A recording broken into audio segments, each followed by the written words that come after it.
All right. Hello again, adventurers, and welcome to another exciting in-depth review. Today, I'm going to be doing an in-depth review of the new TTRPG that literally just came out today as of me recording this, Twilight Sword.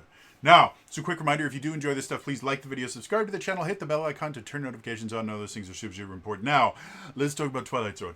Twilight Sword is Breath of the Wild, the TTRPG, but it's totally not Breath of the Wild at all. It's Breath of the Wild, the TTRPG. It takes a lot of inspiration from Breath of the Wild, and in December of last year, they decided to do a backer kit to fund this very adorable, amazing, wonderful game that uses a new system referred to as the CAT system, created at Twilight. So, what can we expect from this? And, who should pick up this book? Well, let's talk about that. So, first things first, this in-depth review is going to be exactly that, in-depth. I'm going to talk about the things, I'm going to go chapter by chapter, sometimes page by page. I'm going to talk about the things that I like, the things that I don't like, the things that I think they did well, the things I think they need to do better.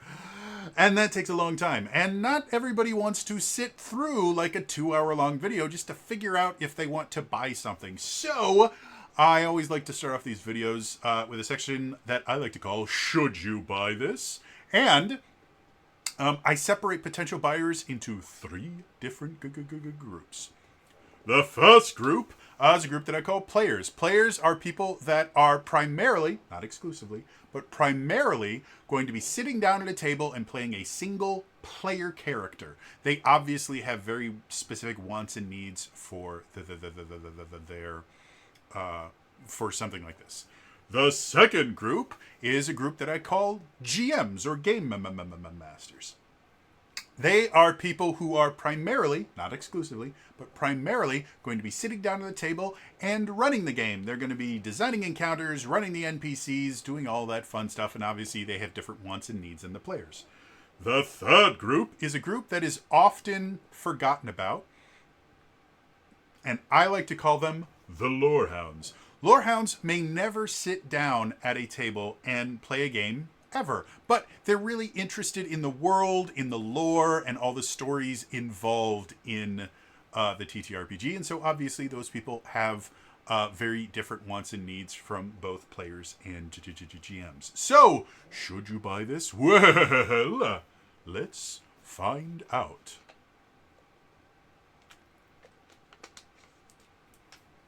The first group. Should players buy this game? So, get this out of the way with every one of these in-depth reviews. If you want to play the game, you got to buy the book. Okay, we're done with that. So, as far as what things are players going to get out of this, Twilight Sword is a very interesting TTRPG. It's very much rules light. There are quite a few different systems that are in here. They have a magic system. They have an equipment system that allows you to kind of modify and create kind of your own, or for GMs basically, to create their own kind of custom magic weapons and stuff like that. And they do have, it is a class-based TTRPG where the classes are called your ways. But basically each class or way is just a collection of abilities, which they call feats. And as your character grows, you start by picking one of either the 6 ways that are in the core book, or there's another book called The Lands of Radia that has 2 more ways, the way of the hammer and the way of the shield. You start by choosing one of the 6 ways and a kin, effectively your race. And then as you level up, and when you choose that way, you also get to choose a feat, which lets you do things that are kind of designated by that way. Like things like, for the way of the blade, one of their feats is cleave, which works nearly identical to Greater Cleave from 3rd edition. You kill something, you can attack something next to it. And if you kill that thing, you can just keep cleaving until you run out of things to kill. When you advance, when you level up, which is actually controlled by a group resource called Hope, basically every time you the group earns 4 hope by doing various things that we'll talk about in a second here, everybody gets an advancement. And either you can take another feat or you can take a second way. And so if you started off as the Way of the Blade, and then you decided that you wanted to add a little bit of magic to that, you now have Way of the Magic Blade. Or maybe you started Way of the Shadow, but you wanted to add some kind of support features to it. And so you added Way of the Song to it, so now you are Way of the Song Shadow. Things like that. So there is some limited multi-classing and things like that. And the game itself uses a D12 for resolving rolls, and it's a roll-under system. So you'll have a bunch of different attributes between 5, with a value between 5 and 10. And you have to roll a D12 and either meet or roll lower than whatever your attribute is. So the game itself is not going to, even compared to something like 5th edition, it's not going to be a very complex, crunchy game where you can sit there and create all these really unique builds that are going to, break the game. No, a lot of the abilities are designed to be a little bit more vague. The mechanics themselves are designed to be interpreted and flavored by your own experience. Like a good example, when they talk about magic in this game, there's 3 different flavors. You have arcane magic, blessing magic, and regular magic. What do they call it? Common spells. So you have arcane spells, blessings, and common spells. And the way that they'll all work is once you learn one of these spells, every day you can cast that spell once for free. And then any additional casting of that particular spell, you have to burn a stamina point to be able to do, which stamina is the limited resource that everybody uses for special abilities and things like that.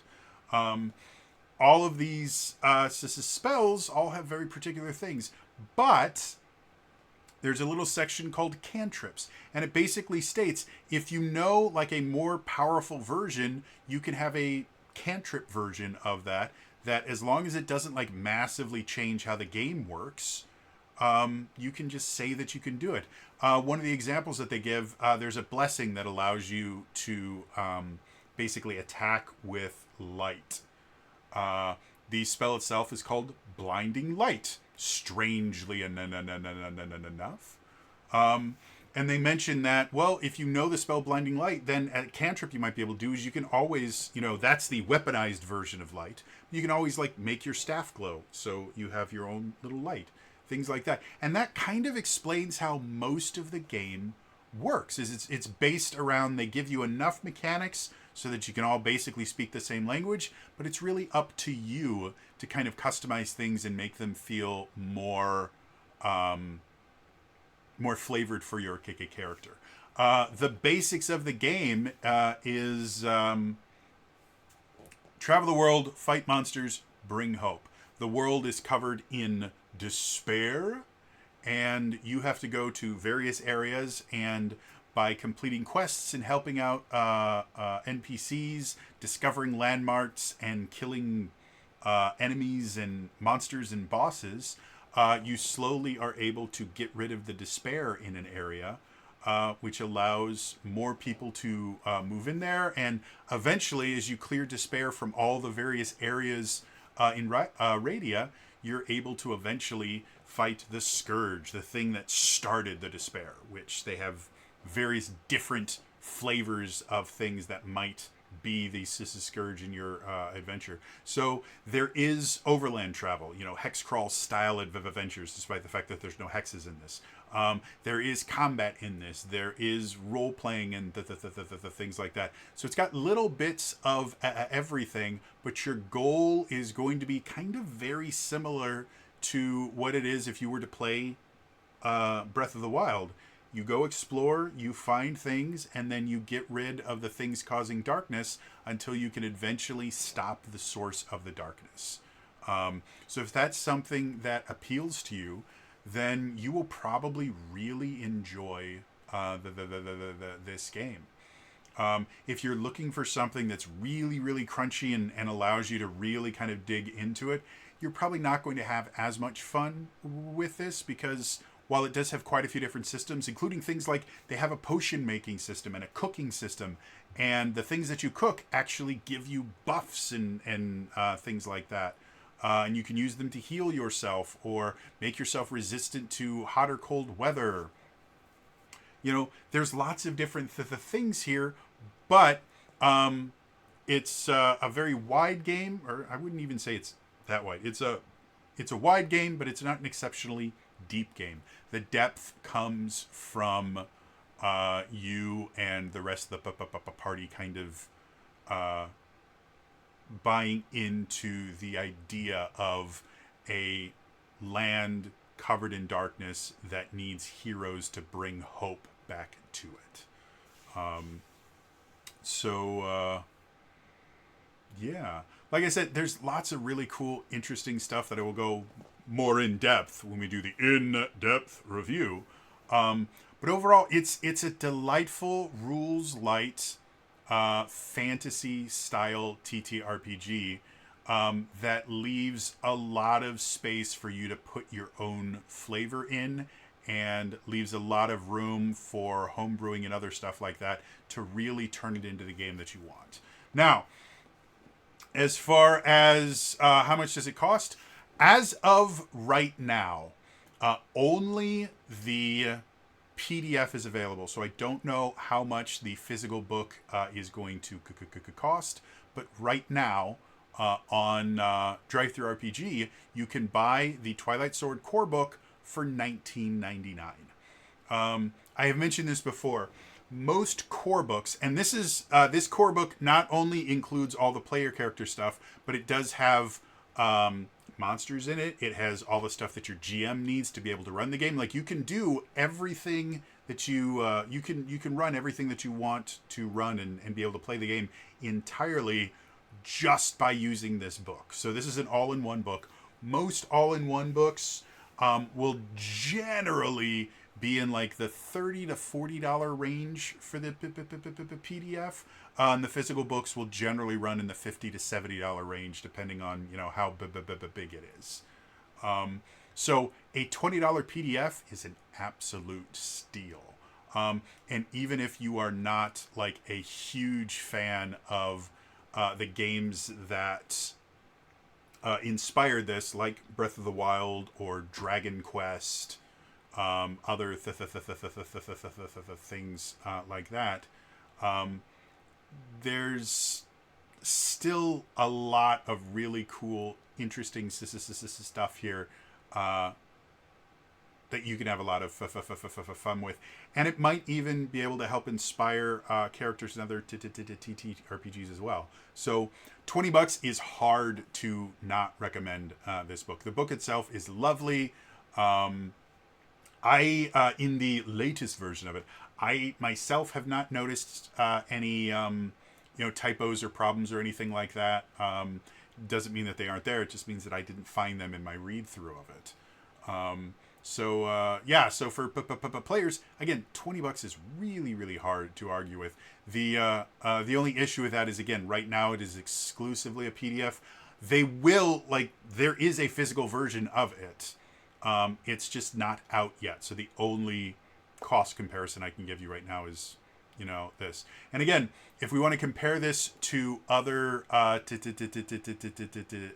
TTRPGs, like the one that I would normally compare this to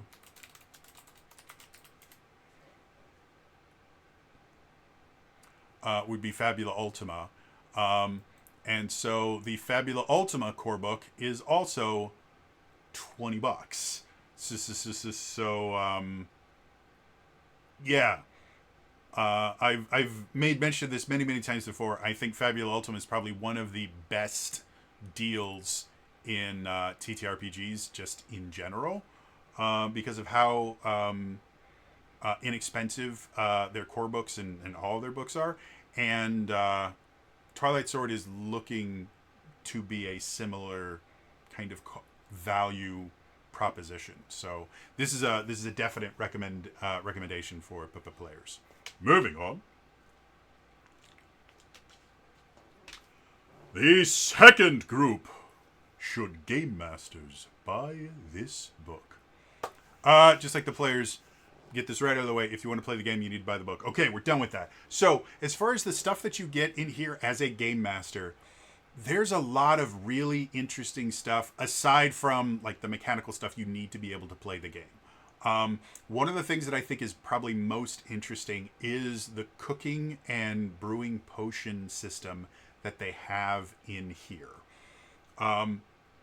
Effectively, there will be a bunch of different ingredients that will either be called main ingredients, and then they will have like an effect for them, and that effect might be something like, ingredients and components. So they can either be healthy, invigorating, spicy, or refreshing.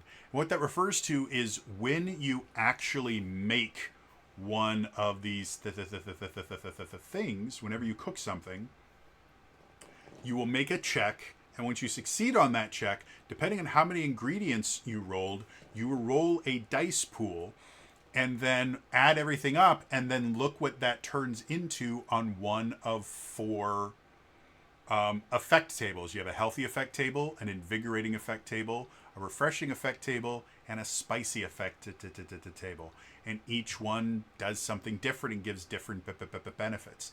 Obviously, it is designed specifically for Twilight Sword, but this is a system that would not be difficult to implement in literally any other game. Like, you'd have to come up with, different results because they use a heart system instead of like hit points, and the stamina system may not translate super well into something like maybe D&D, but it's got everything you really need to kind of template it and put it into just about anything. And then the other thing that's really interesting about Twilight Sword, the travel mechanic and the despair mechanic, basically, you start the game on one part of a map, and your map should be kind of subdivided in a number of areas. Their recommendation is no less than 3 areas, no more than 10. And each area has its own despair score, which basically describes just how much bad stuff has happened there. As the players work their way through that area, every quest they complete, which is basically, a big event, not like, oh, I found 13 berries, here you go, quest completed. No, this is like every adventure, effectively. A quest is their kind of version of an adventure, which should take a session or 2, maybe a few more if it's a really big quest. But every quest they do, they lower the despair level, which changes how that area works. As the despair level gets lower, more people start flocking to the area, and monsters start becoming a little bit more scarce, but also start becoming a little bit more aggressive. And then they have other things like, as despair levels lower, you can actually have events like at despair level 2. Then this thing happens. A tower appears from the ground, or maybe monsters attack one of the settlements. And once you get to despair level 0, that means that area has effectively been cured of the despair. It is no longer under the control of Scourge. And that mechanic is another thing that you can translate to any tabletop RPG that you want. And it does allow for a very player-driven, exploration-based campaign. Players can decide to go anywhere they want in any one of these regions aside from the central region where the final boss is. And they can jump between regions. They can stick in one region, clean it out, and then go to another one. If they leave a region alone for too long, despair can start creeping back into it. Like, there's so many different things that you can do with this despair system. And then the other thing that happens is each area has its own despair score, generally between, I think it's like 3 and 5 tends to be what you want for your despair score for each area. And the higher despair, the more dangerous it is. The more dangerous your travel rolls are, things like that. But in addition to that, the whole map itself has an overall despair score that lowers every time an area despair is lowered. And it's basically you add up the despair scores of every different area and you get your whole map despair score.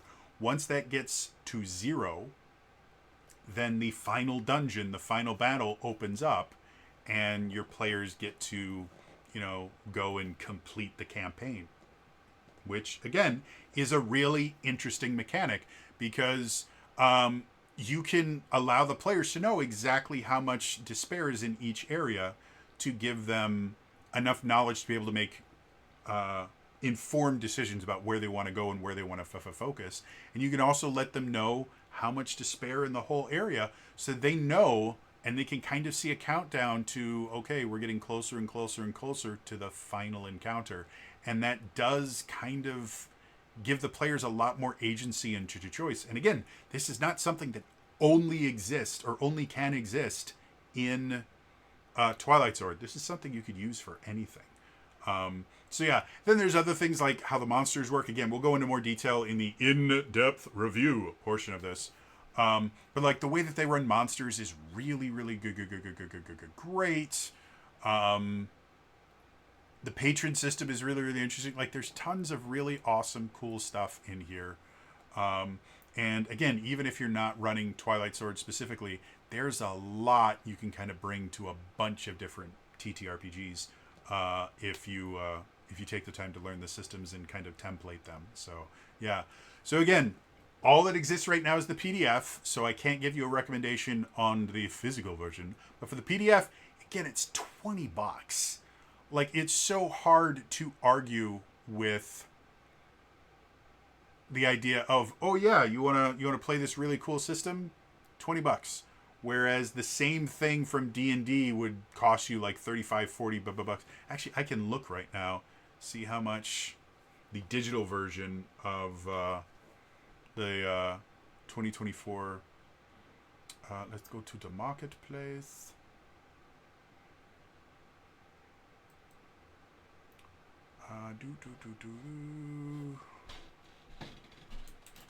Players Handbook.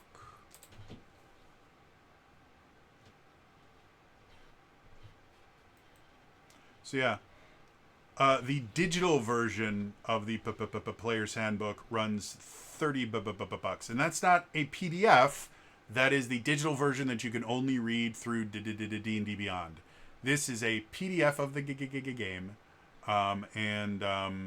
yeah. The other thing that's kind of cool, they do have a bundle where you get the core rulebook, the GM screen, the Lands of Radia, which is basically not just like a campaign setting, but it also kind of acts as its own kind of campaign in and of itself. If people are interested, maybe I'll also do an in-depth review of the Lands of Radia as well.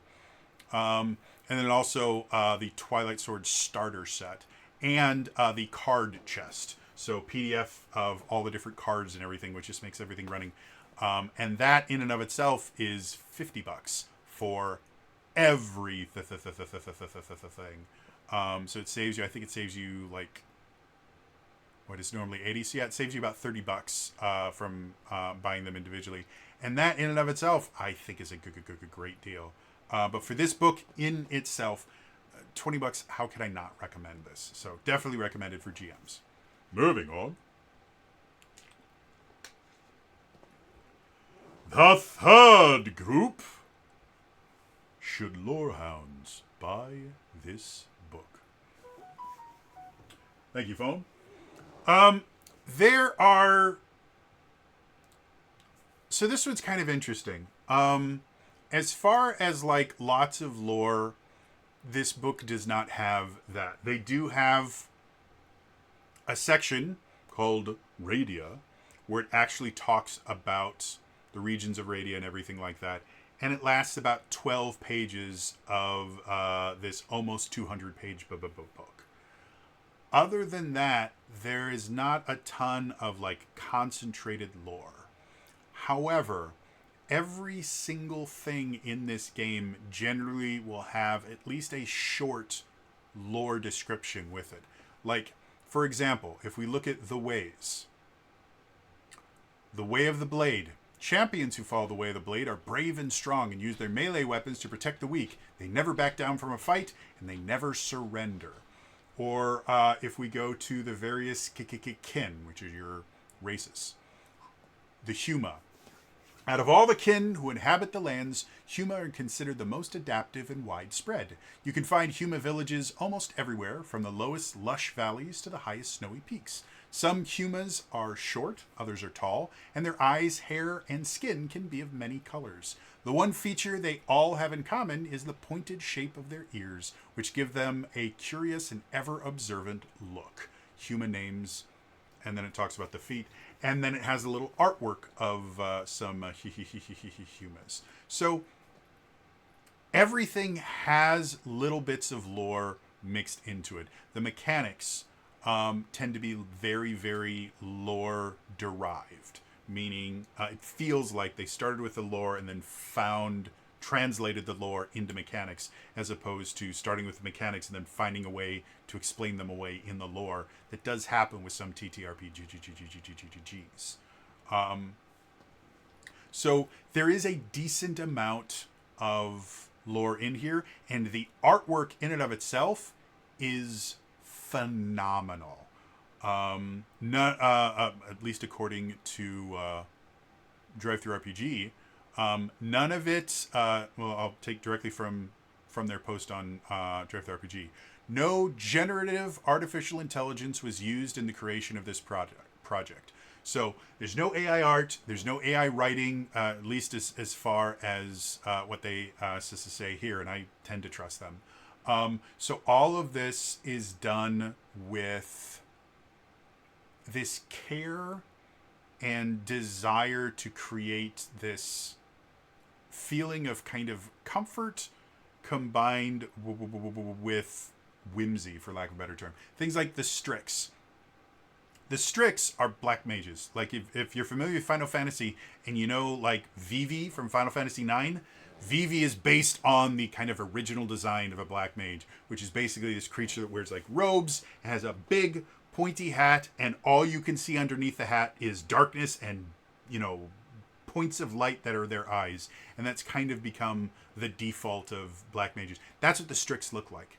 And they look adorable. Like there's no other way to describe them. And they have just so many like amazing, wonderful things. The artwork is amazing. The lore itself is, again, it's limited in here, but it's everywhere. Like this is not the kind of book where as a Lorehound you're going to open up to like one chapter and go, okay, this is where I'm going to read through. If you want to actually get all the lore, you need to read through the entire book, and that may turn off some Lorehounds that are not that don't enjoy having to read mechanics and stuff like that to get to their lore. As long as you're okay with that, you'll probably get a lot out of this, because there's just so much interesting, unique stuff in here.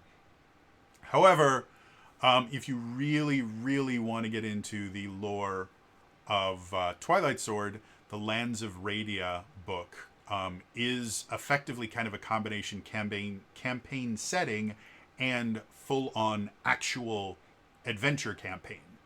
And that is just dripping with lore. So much lore. So while this will whet your appetite, the Lands of Radia book will be a full meal. Like this is a amuse-bouche, and the Lands of Radia is your full like 7-course meal. So yeah, again, The book itself is $20. The PDF of it, again, as of right now, they are not currently selling the physical version of it.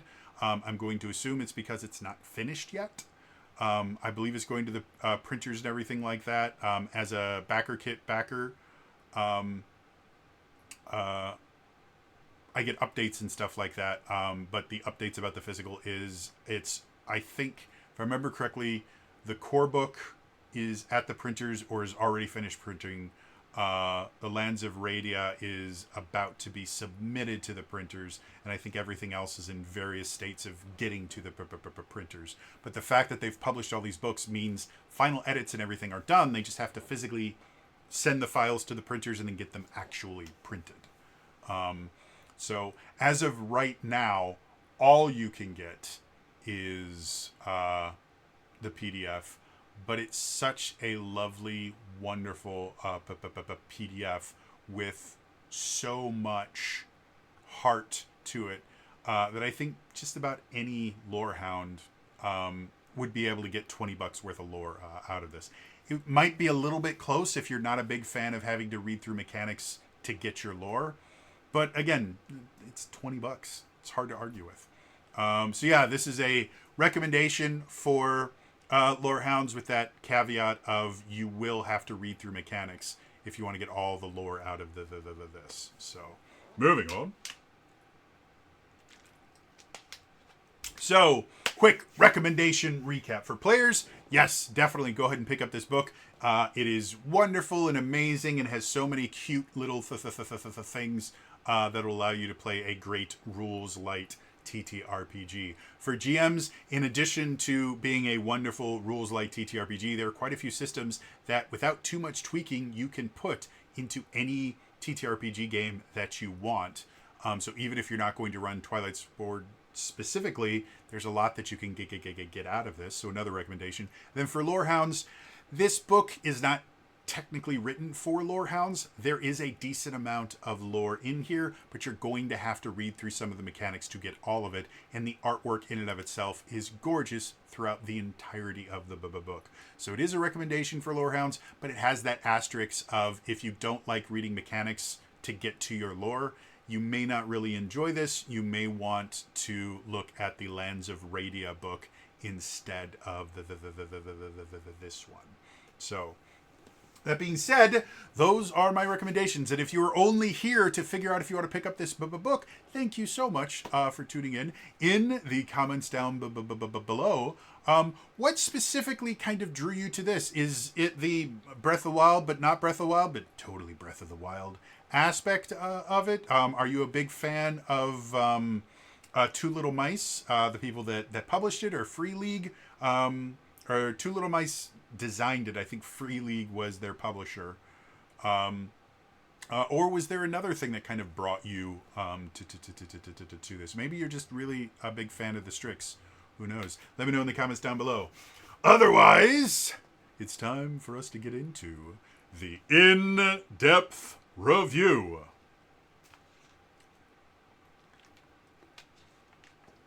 So, as a reminder, this in-depth review is going to be exactly that. It's going to be in-depth. I'm going to go chapter by chapter, sometimes page by page. I'm going to talk about the things that I like, the things that I don't like, the things I think they did well, the things I think they need to do better. And unfortunately, that takes a long time, sometimes 2 to 3 hours. And I understand that sitting there and watching a single in-depth review for 2 to 3 hours is really, really rough. I know YouTube prefer me to tell you, no, watch it, all of it. Watch it 7 times in a row. But I understand. You have lives. You have other things that you need to do. So I do put timestamps into all of these things. So feel free, use the timestamps. Go around to the various places that are most interesting to you. Use them as kind of starting and stopping points. You can, watch this video, over the weekend or over the week or something like that to get a full idea of what it is. I do not expect people to sit here and watch the entire video in one sitting. So yeah, with that out of the way, let's dive into this in-depth review.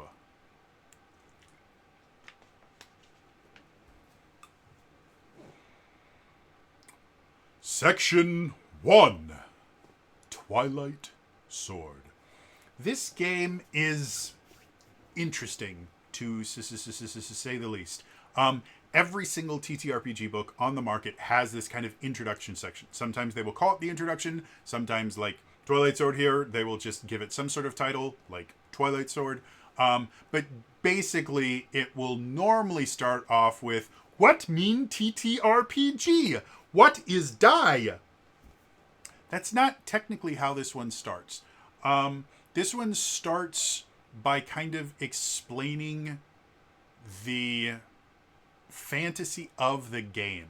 And by that, I don't mean the lore or the story behind the game. I mean, this is what it's going to feel like. These are the experiences you're going to have. Like, to give you an example, I'm just going to read directly from the first page. Technically, it's the fourth page because the table of contents. But anyway, Twilight Sword is an adventure role-playing game set in a fantasy world. A once peaceful land that is menaced by an evil being known as the Scourge.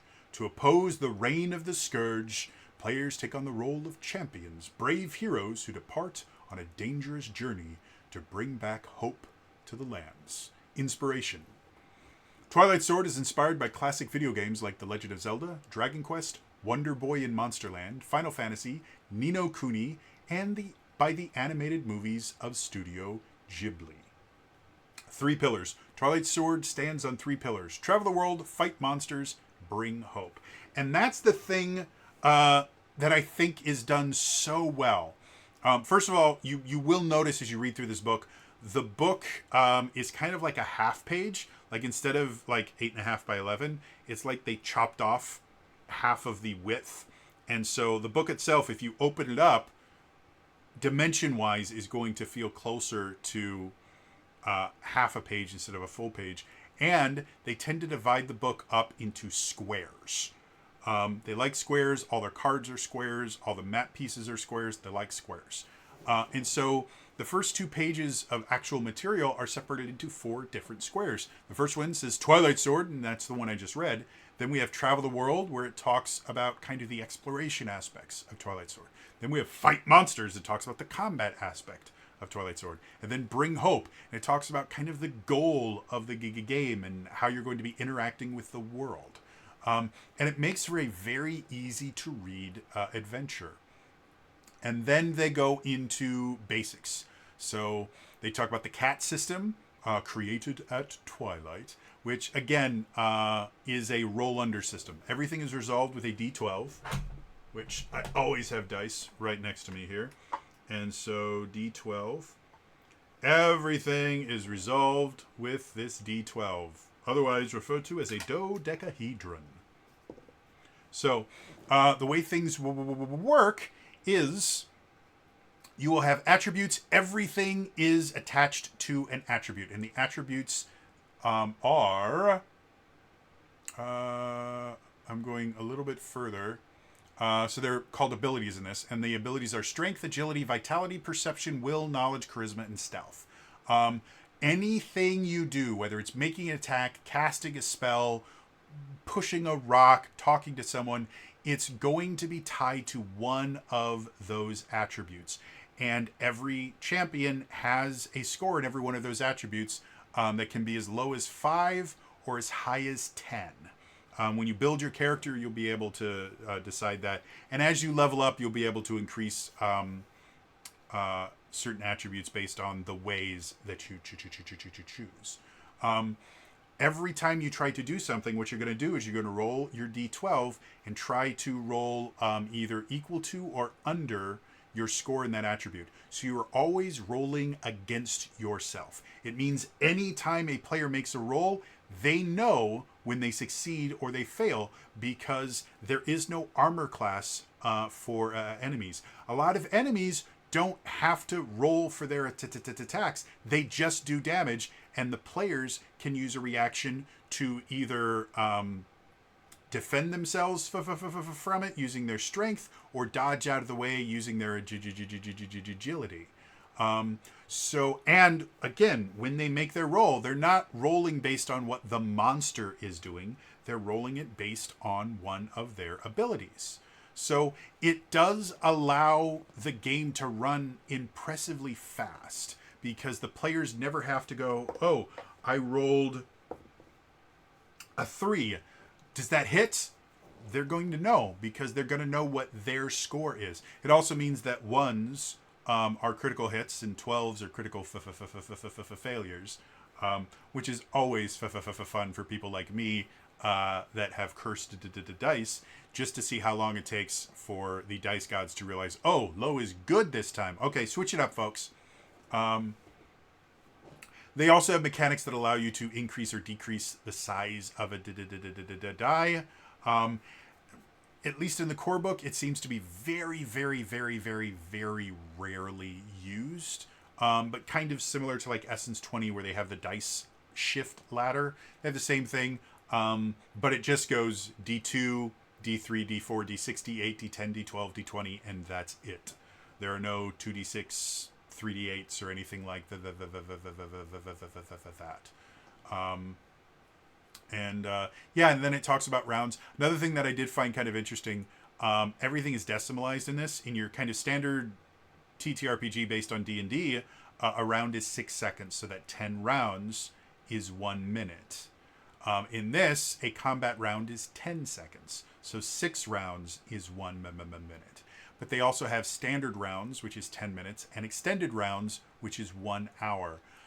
And basically those rules are meant to be if you go back to like original D&D, they actually had time measurements for like exploring a dungeon, and it was 10 minutes per round. So you could accurately track how long you were kind of exploring a dungeon. So they have that in here with standard rounds and extended rounds. And basically those are just used for different things. Like in combat, obviously you'd be using combat rounds. If you are exploring a dungeon or something, you might want to use standard rounds. And if you are doing overland travel, you might want to use extended rounds. Or you can also just do freeform stuff where you don't have to keep track of it. But just having that additional thing of standard rounds and extended rounds does help in certain situations where you do want to have like a time limit, or you want to be able to gauge, well, how long have we been in this dungeon, or how long have we been traveling, or anything like that. You do have those things in there, which I agree. I think it's pretty interesting and cool. So yeah, that's that first section. Moving on.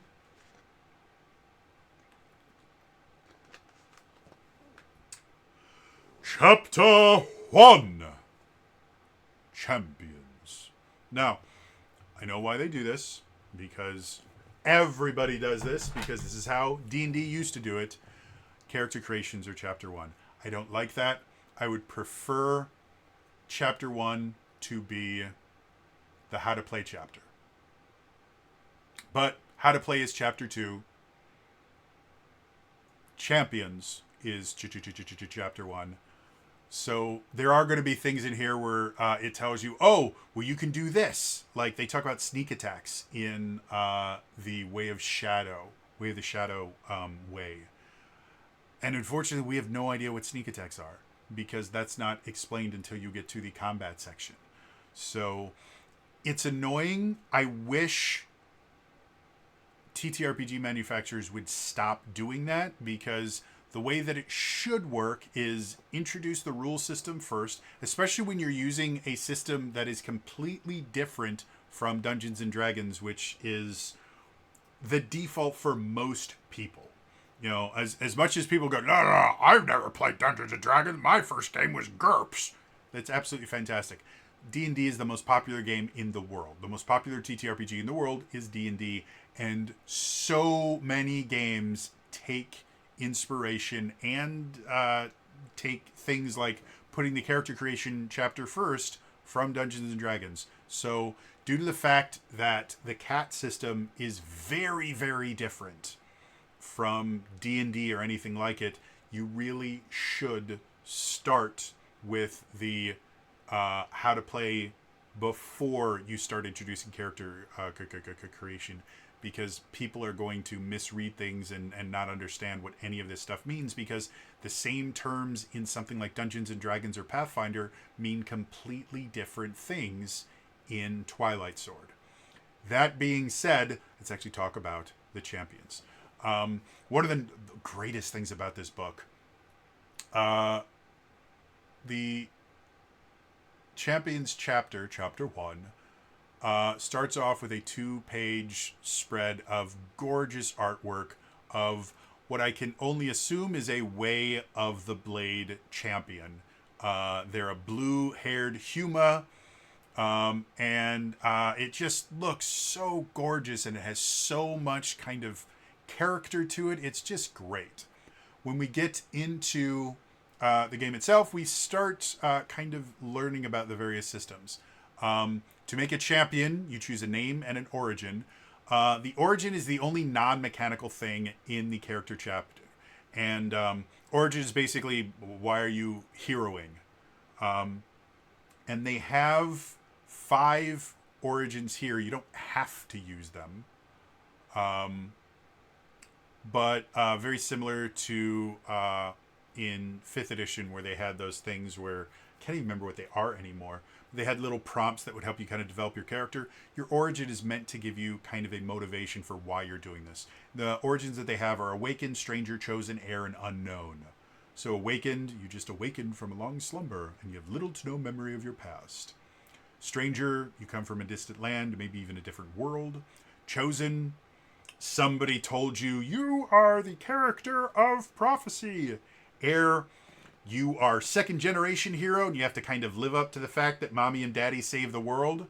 And then Unknown, you are just a random person that's here, but there's something about you that makes you special. Every player character in Twilight Sword is special. You are not just another, fighter or another wizard. You are the Way of the Blade champion. You are the Way of the Shadow Song champion. You have been prophesied. You have been chosen. You have been put here for a purpose. You are special. Now, technically, that's kind of how most TTRPGs work, but if you think in, again, something like Dungeons and Dragons, you generally start off as nobodies and then eventually become heroes. This, you are special right from the beginning, and I like that. It feels good that you get to go, no, I'm special, I'm unique, I'm here to do something. Very much when I took History of Theta when I was in college the first time, first day, first class, they told us, yes, the thing about theater is it's always about the day something happened. Unless we're talking about theater of the absurd, and then it's about the day that nothing happened, because nothing ever happens, and everything is worthless and pointless. Welcome to Waiting for Godot. All right. So yeah, it kind of brings up that idea of, this is the day that something happened, and it allows for you to kind of start in media res. If you're awakened, then you just kind of woke up here. You don't really know how you got here. You don't remember a whole lot from your past. You just know that the world is different than it was the last time you were here. And when you start an adventure in Twilight Sword, the realm is already covered in despair.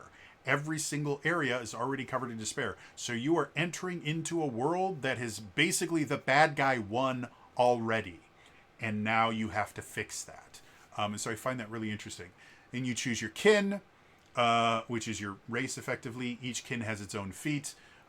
You distribute your ability scores, calculate your hearts in stamina, choose your way, choose a feat, note your starting gear and armor, randomly determine who gets the boon. We'll talk about that in a second. And then set your hope to 1. So building a character is impressively fast in this. So the kin, the 5 ones that are here, we have Huma, Keti, Pengu, Strix, and Toluna. Huma are Hylians. Like, it's 100%. They're Hylians. The only thing that makes them different from Hylians, depending on which flavor of Hylian you're talking about, is old school Hylians had psychic powers, and Huma do not. The Kedi are cat people. They're adorable. They actually, they're not like cat people like you would see in like Final Fantasy XIV, where they're like humans, but they have cat ears and tails. No, these are full-on cats that walk on their hind legs. So they are literally cat people. Think Palicos in Monster Hunter, or uh, the cat merchants in the Mana series. Those kind of cat people. They were the Pengu, giant muscly penguins. They are these people. They're this game's version of Gorons. But instead of living in a volcano, they live on an icy mountain. You have the Strix, which again are black mages. And then you have the Taluna, who are kind of like a combination of Gerudo from Breath of the Wild and tieflings. They have red skin, they have horns, they don't wear much clothing, and they live on the sea, or they live on the beach, basically. So, yeah. It is what it is. If you like it, you like it. If you don't, you don't. Then we get to the abilities. Again, the abilities that exist in this are strength, agility, vitality, perception, will, knowledge, charisma, and stealth. And that's one of the more unique things about this. There is no skill system. There is nothing as like, oh, well, I'm trained in stealth or something. Nope. Everything is based on an ability. You might get a bonus based on a feat or something from your kin or something like that, but everything is going to go back to one of these abilities scores. So because of that, your starting scores are going to be important. And they do have like a standard array you can use, or they have a point buy system as well. And then based on that, you get to choose your hearts, or you figure out your hearts. It's a derived stat, and hearts is your hit points. And then your stamina as well. And again, stamina is used to power most of your kind of more special abilities. And then armor works, I guess, kind of similar to damage resistance in a bunch of different Giga games, whereas your armor will have like a score. Anytime you take damage, you reduce it by whatever your armor score is. And there are certain abilities that can bypass armor. So basic stuff there. And then we get to the ways. The 6 ways that exist in the core book are Way of the Blade, Way of Magic, Way of Light, Way of the Wild, Way of the Shadow, and Way of the Song. And as you level up, basically, as you do things like discover landmarks, beat bosses, do nice things for NPCs and stuff like that, all of these things generate hope. And every time you get to a multiple of 4 hope, so 4, 8, 12, 16, 20, 24, 28, 32, keeps going on and on and on, you get to make an advancement.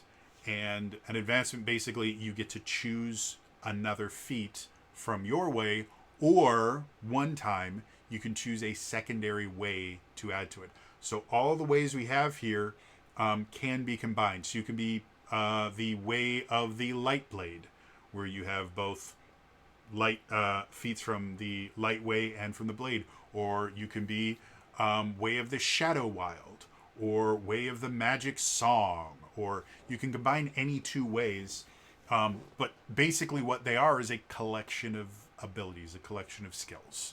So your way of the blade, it's your standard fighter style character. And there's a bunch of different things. They have a spin attack ability, so obviously if you like, you know, the charge up sword attack from Zelda, they have that here. They also have, you know, favored weapons, your standard stuff that you would think to see in a fighter. Way of Magic is exactly what it sounds like. Not only does every single feat that you take in the Way of Magic let you learn a spell, a minimum of 2 spells, some of them let you learn 4, but they also will do other things, like there are certain weapons called arcane weapons, where in addition to beating people with them, you can also use them to shoot an arcane bolt. So they act as a ranged weapon for magic users. And one of the things for the Way of Magic is you can actually just improve that to where it does a more damage if you want to create kind of like a blaster style character. The way magic works in this game, which we'll go over a little more when we actually get to that section, but effectively every spell that you learn you can cast once per day for free, and then anytime after that you have to burn a stamina point in order to cast that spell again. So the more spells you know, the more total spells you can cast in a day. So every time you get another different skill, it also gives you more spells. So that in and of itself is cool. Way of Light is your standard kind of healer support style character. They learn blessings instead of spells. Way of the Wild is your kind of ranged ranger style. They do have an animal companion feat that you can take. It is not quite as elaborate as something like Beastmaster Ranger, where you're constantly fighting with your companion. For the most part, a lot of it's going to be flavor, and you have a once per rest or short rest ability that allows your animal friend to help you. So if you're looking for something where you get to like toe and toe, a lot of that's going to have to be flavored as far as like actual mechanical benefits. But they also have like a Hunter's Mark style thing, and a lot of other kind of cool things, but it is a more range focused thing. Way of Shadow, this is your standard rogue style class. It allows you to dual wield, it allows you to get extra dodges, stuff like that. Standard stuff. Way of Song, it's a bard, but it is a very interesting version of a bard. In addition to having effectively a bardic inspiration style thing, where you can give people a token, and then if they fail a roll, they can give the token back to you in order to re-roll it. You also have songs that you can activate that have benefits for the whole party as long as you have the song going. So it's an interesting, unique class. And then again, every one of these ways you can combine with another one, and whether it's your first or second doesn't change anything. Like, you get access to the whole list of feats for the entire time. And so you really can mix and match whatever you want. The only thing you don't get with your second way is each way has a collection of starting gear. So you would not get the starting gear from your secondary way. That's the only difference between them. So it does allow for a lot of customization. And if you get the Lands of Radia book, it introduces 2 new ways. The Way of the Hammer, which is kind of a combination of like building stuff and me use big heavy thing. And then Way of the Shield, which if you can't figure that one out, you might have other problems. Another thing that's kind of interesting about equipment, which again, we'll get into more detail when we get there, shields are considered weapons. So you can attack with a shield in the exact same way that you could attack with any other weapon. It has a damage die, but it also gives you benefits in protecting yourself. So I always love a thing where you can actually use your shield to do things. And then we get to talk about the boon. The boon is a very, very special thing. You can only have one boon at a time. And basically what it is you can burn your boon to do one of 3 things. 1, you can score a critical success by just using your boon. And you can choose to use your boon after you've failed a roll. So you're trying to do something, you fail, you can go, I'm using my boon. And instead of failing, you get a critical success.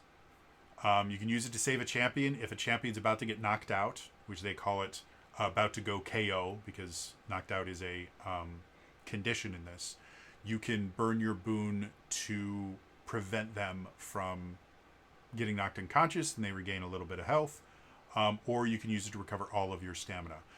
Lore-wise and in-game, a boon is meant to represent your character effectively becoming the main character for a brief period of time. You get to do something super cool, super amazing, and the boon is your way to do that. The way that you get boons is once per session, the GM can hand out a boon if something really amazing happened, or when the game first starts, one player starts with a boon, and that's chosen at random by the GM. They roll a die and they assign someone a boon.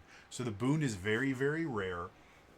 You can only ever have one on your character at a time. And it's meant to massively change the story at some given point.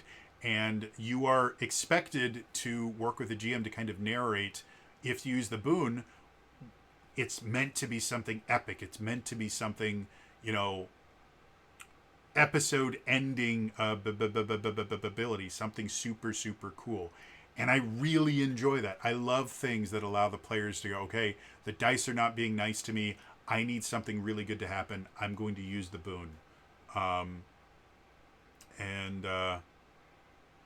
Yeah, there's even a thing where you can actually burn some of the hope that your party has gained. If you're in a really, really bad position, you need the boon, you don't have it, you can sacrifice some hope to be able to get a boon immediately, but that means that you've sacrificed hope. Now, if you go from 5 hope to 3 hope, it doesn't mean that you lose an advancement, but it also means that when you get back up to 4 hope, you don't get to take an advancement. You won't get to take another advancement until you get to 8 hope. So it's an interesting mechanic because you basically are burning not only your experience, but hope represents you basically fighting against despair. And by burning your hope to save yourself, you are basically going, I'm making the world worse so I can survive this. And that in and of itself, from a storytelling perspective, is really, really interesting. And I think it's probably one of the more unique mechanics that they had in this game, that I was kind of surprised, because that, just from a purely mechanical standpoint, it's kind of a basic ability. Burn some experience to win, effectively. Whip-de-doo. But when you look at it from a meta plot perspective, you're literally making the world a worse place in order to get the boon to theoretically survive. And that can have repercussions. And I just think that's really, really cool. So yeah, chapter 1. Moving on. Chapter 2. How to play. Now we get to actually learn about how the game works. So they talk about rolling the dice. They give a better description of what it was. Rolling 1's always a critical success. Rolling a 12 is always a critical failure. And they have some modifiers. You can get either up to a +3 or up to a -3 on any roll. You will never modify it by more than plus or minus 3. And again, because this is a roll under system, what the pluses and minuses do is they add or subtract from your ability score, not the roll itself. So if you get like a +2 to the roll, and you're making like a strength roll and your strength is 8, you get a +1 to that, it means your strength is 9, not that you add a plus to the roll. And it just means that you have to roll a 9 or lower. So it means that +1s are still beneficial to you, despite the fact that this is a rolling under system. It just means that you're adding it to your ability score, not your roll. You are never going to be adding anything to the roll. It's always going to be a flat roll, which is something that I like. It's one of the reasons I like the Cypher system. You change the difficulty, not the roll. There's no complex math you have to do after you roll your die. You know exactly what's going to happen once the die stops. Then they also have advantage and disadvantage. Works the same as D&D 5th edition. Advantage, roll 2d12, keep the lower. Disadvantage, roll 2d12, keep the higher. Because again, this is a roll under system. So the lower your result, the better for you. So Yeah, they talk about critical successes, critical failures, and then opposed rolls. Opposed rolls are kind of interesting because, again, you're not actually comparing your number to the number of the creature or the person that you're rolling against, because all rolls are rolls against your own attributes. It's based on who succeeds or who fails. So theoretically, if you had two characters that were rolling, doing opposed rolls, they were doing opposed strength rolls. One of them has a strength of 5, the other one has a strength of 8. The one with the 8, if he rolls a 7, he succeeds. And the one with the 5, if he rolls a 6, he fails. So despite the fact that he rolled lower than the other person succeeded and he failed. Therefore, the other person wins. The only time you're going to be comparing the dice against each other is if both players succeed, the lower roll wins. And if you both fail, you either repeat it or you can call it a tie. So again, another kind of interesting change to contested rolls, because it's all you're always rolling against yourself, even when you're rolling against someone else. So interesting thing there. They also use the kind of arbitrary ranges. You have close, near, far, and too far. They do have numbers associated with them. Close is 10 feet, near is 30, far is 100 feet, too far is anything over 100 feet. And that's, again, for people that really want a more crunchy thing. I recently saw a review by someone that I massively disagree with. But they were talking about how Daggerheart is too crunchy. And as soon as I heard that, I went, obviously, you have no idea what you're talking about. But the problem, and I've seen this before because I watched a buddy of mine playing a Daggerheart game, and the problem was most people were familiar with D&D, not Daggerheart. And so what they were doing was anytime they did something in Daggerheart, they would translate it into how it would work in D&D and then deal with it. So it's like, you can move up to a short distance in Daggerheart, which means you can move 30 feet, which is your kind of standard movement in D&D. And so because of that, it made everything more complicated than it needed to be, because they're basically translating it into a secondary language before they do anything. It's the same thing with, like, he was complaining about, well, why are there damage thresholds, and, why can't you just have an AC? Well, because that's how the game works, and it actually works better than Dungeons and Dragons, because you're generally not going to be just completely destroyed by a lucky critical hit. But when you have to translate, it's like, damage isn't really damage, because in D&D it's damage, and then you would roll the hit points, but here the hit points are a different thing. And so by translating it into different things, you make it significantly more complicated than it needs to be. The reason they have close, near, far, too far is because it doesn't matter the specific distance. It doesn't matter that close is 10 feet. They put that in there just to give you an idea, but you don't need to measure. Well, they're 11 feet, so that means that they're near, not close. Are they close? Are they near? It's all that matters. The more you add more complexity to it, the less well the game is going to run. And so close, near, far, too far, that's all you need. If the players are really fixated on, well, how many feet away? Doesn't matter. We fixate too much on these things, you're going to overcomplicate the game, and then it's no longer fun. And then you can get stupid ideas like Daggerheart is a crunchy game. And they have fall damage and darkness and all that stuff. They specifically talk about theater of the mind and stuff like that, which is how you really should be playing this game. It's not meant to be played on a grid or anything like that. Can you play it on that? Absolutely. But I will guarantee you, if you put a grid in front of your players, they are going to overcomplicate the game, because they're going to start thinking in feet and squares and things like that. And it's not going to help anyone. So, yeah. Then we get into the combat section. Initiative is done with just a flat D12 roll. You don't add anything, and you don't compare it to any of your ability scores. It's just lowest number goes first, Very simple, very easy. There is, I think, one way that actually has a feat that allows you to subtract 1 from your initiative roll to make it easier for you to go first. That's really about it. And they do have the ability to, they have an actual mechanical thing of how to escape from combat, which is kind of interesting as well. They have a surprise system, and that's where sneak attacks come from. Sneak attacks are a lot like in D&D, where in the middle of combat you can just sneak attack. Nope. Sneak attack is if the enemy is unaware of you, you can roll a stealth check, and if you succeed on it, you can attack them, completely bypass their armor, and roll with advantage. That is a sneak attack. Way of the Shadow has an additional way to make a sneak attack in combat, and that is it. So again, this is something that could confuse someone coming over from D&D. If they're reading Way of Shadow and they see references to sneak attack, they're going to think, oh, well, then I just have to get advantage on the roll or have an ally next to them. Nope, it doesn't work like that at all. Sneak attack is exclusively a surprise action. Yeah.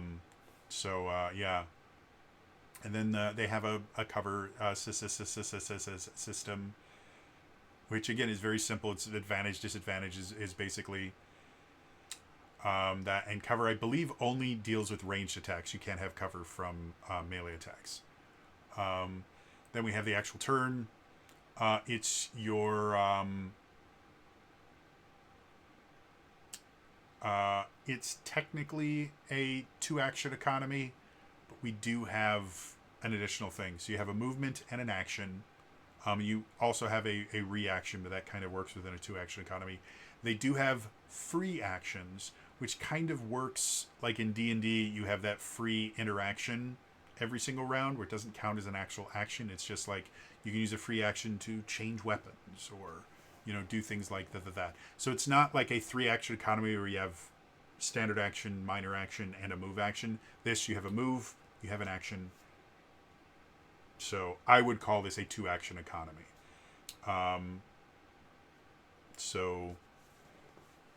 Yeah, pretty simple. Attacking is exactly what it sounds like. Each weapon will have damage associated with it. You do not add your ability score or anything to it because, again, you're rolling under it. So it doesn't have like a modifier or something with that. And anytime you do a critical hit, you do double damage. So, yeah, simple, easy. Monsters are really interesting in this. So monsters, again, have cards, and each card has a bunch of different things on it.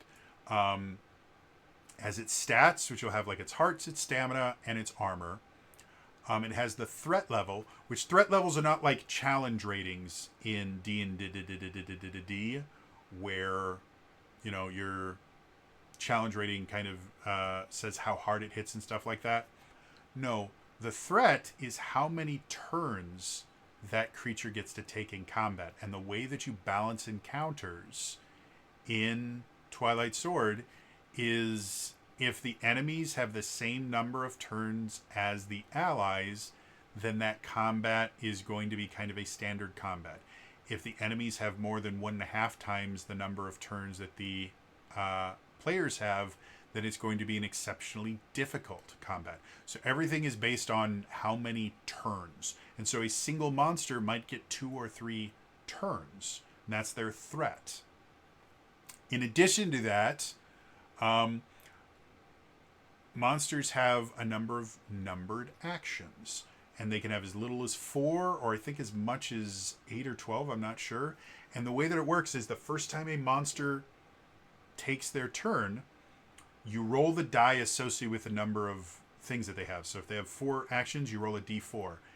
Whatever action it lands on, that's what that enemy does that turn, and then the next turn it does the next action, and it just continues going through its rotation. And if you have multiple monsters that are the same monster, there's just multiple, like you have 3 wolvos or whatever they're called, 3 wolves, they all share the same rotation. So the first monster, you might start on the number 2 ability. So the first monster does number 2 ability. Then when the next wolf comes to their turn, they would do the number 3 ability. Then the next one would do the number 4 ability. So it's a really interesting system that, depending on how familiar the players get with the monsters, which you are kind of intended to fight the same monsters repeatedly.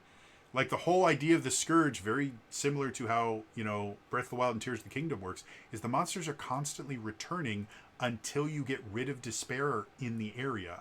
And so your players will be fighting the same monsters again and again. Sometimes harder, more difficult varieties, like they have blue versions and black versions of them, which just make them more difficult. You start dealing with those versions as the players get to higher levels. But the players can basically learn the rotations, and by learning those rotations, they can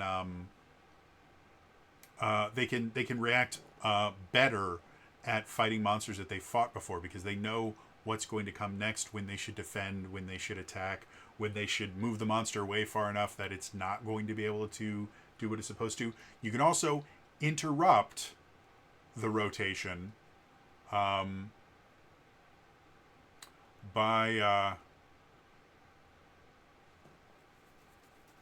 either monsters do have stamina, and they have special abilities that require them to burn a stamina.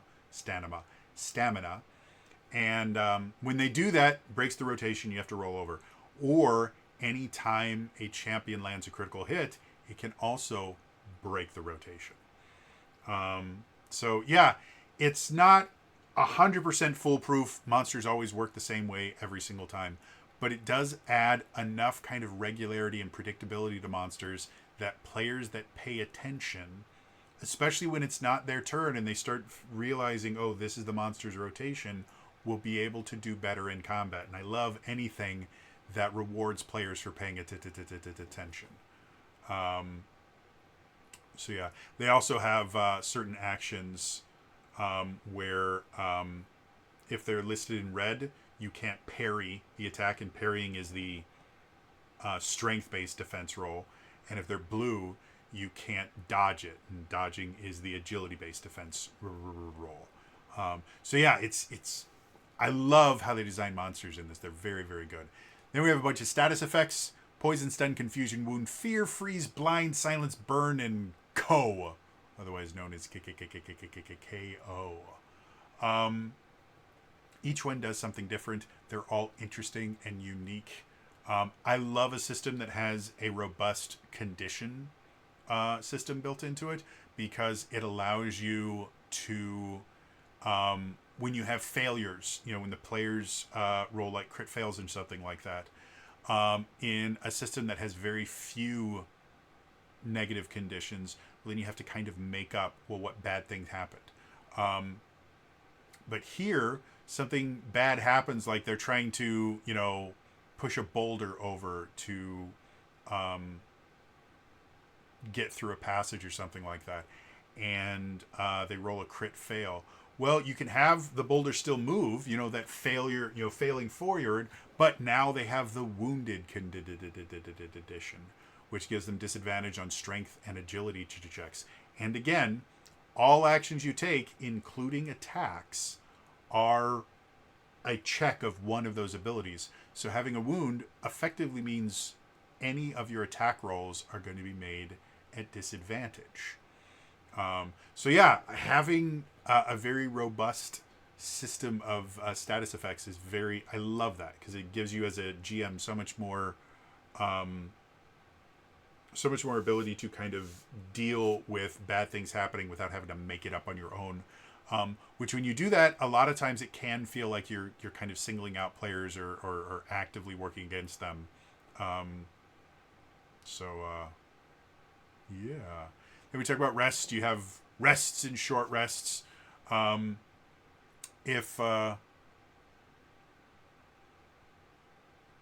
Yeah, it's simple, it's easy. They all do things that you would expect them to do. Moving on.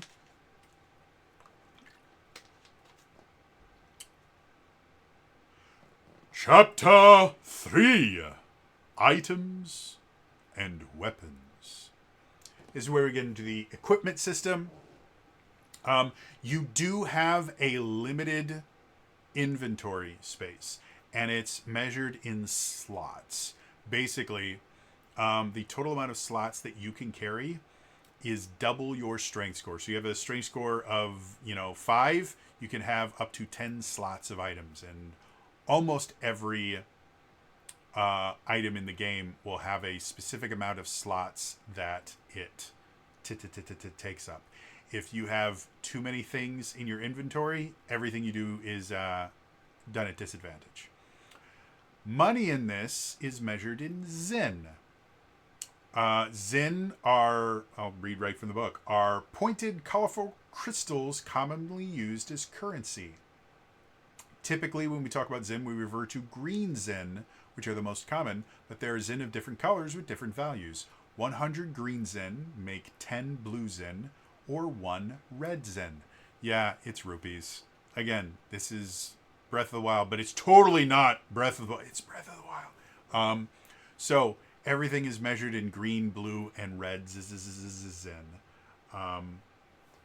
And they do have things like mounts, and one of the mounts, which they don't have any artwork of, which annoys me, is called a Kokodori, which are fast, chicken-like mounts. They have chocobos, guys, or chocobos, or they have horses as well. So, and yeah, they have additional inventory slots that you can have there. You can have carts and all the other stuff. And then we get to the weapons.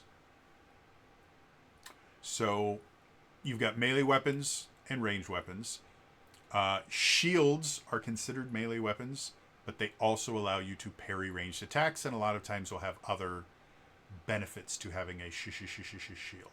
And then there are weapon feats. Certain weapons will have things added on to them to make them more useful. Accurate weapons give you bonuses for your attack roll. And again, bonuses you add to your attribute, not to the roll itself. Boomerang weapons come back. Magic weapons, you can actually cast a spell using them. Stuff like that.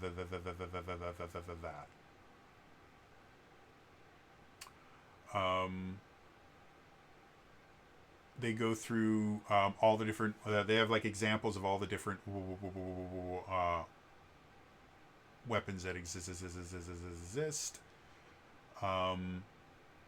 Armor, 4 different flavors: clothing, light armor, medium armor, heavy armor.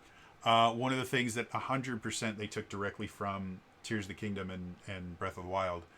Medium and heavy armor is generally made of metal, and they have environmental effects that we'll get to in a second here. One of the environmental effects is storm. And during a storm, the DM rolls for lightning strikes, and lightning strikes will seek out players that are either wearing metal armor, which is either medium or heavy armor, or have metal weapons. And I find that fascinating. In addition, unless you take a certain feat, you can only cast, you can't cast spells when you're wearing any kind of armor, so only in clothing. So yeah, then you get elemental resistances. Again, there's a bunch of different elemental elements in this. We'll get to that in a little bit. You also have things like paragliders, grappling hooks, surfboards, so other kind of cool stuff like that. And different things might do different types of armor. Like there's rubber armor, which is a type of medium armor that's resistant to thunder damage. Or stealth gear, a type of light armor that gives you a +1 to stealth rolls to hide or move quietly. So interesting, cool stuff like that. They have a durability system. Effectively, the way it works, whenever you get a weapon, you roll a d12. That's its durability. Whenever you do something that might break the weapon, you roll a d12. If you roll higher than the durability, the weapon breaks.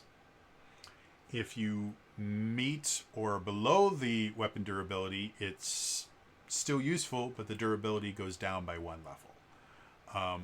So if you want weapons that can break, that's how you do it. And the things that can cause your weapon to break: critical fails. They have a way to reroll damage that can damage your weapon, or if a monster disarms you, that'll also do it. So if you want to use the durability system, it is an optional rule. and it can make things very, very interesting for some characters, especially if you're like a Way of the Blade. If your blade breaks, then you're punching your way for the rest of combat. So yeah, interesting stuff. Then we get to the food and potion system. As I mentioned, I think in one of my should you buy this sections, the food and potion system is awesome. Basically, ingredients are split up into two categories, and then you also have components that are basically the same thing, but they're used for potions. You have main ingredients and side ingredients. Main ingredients will have a attribute built to it, or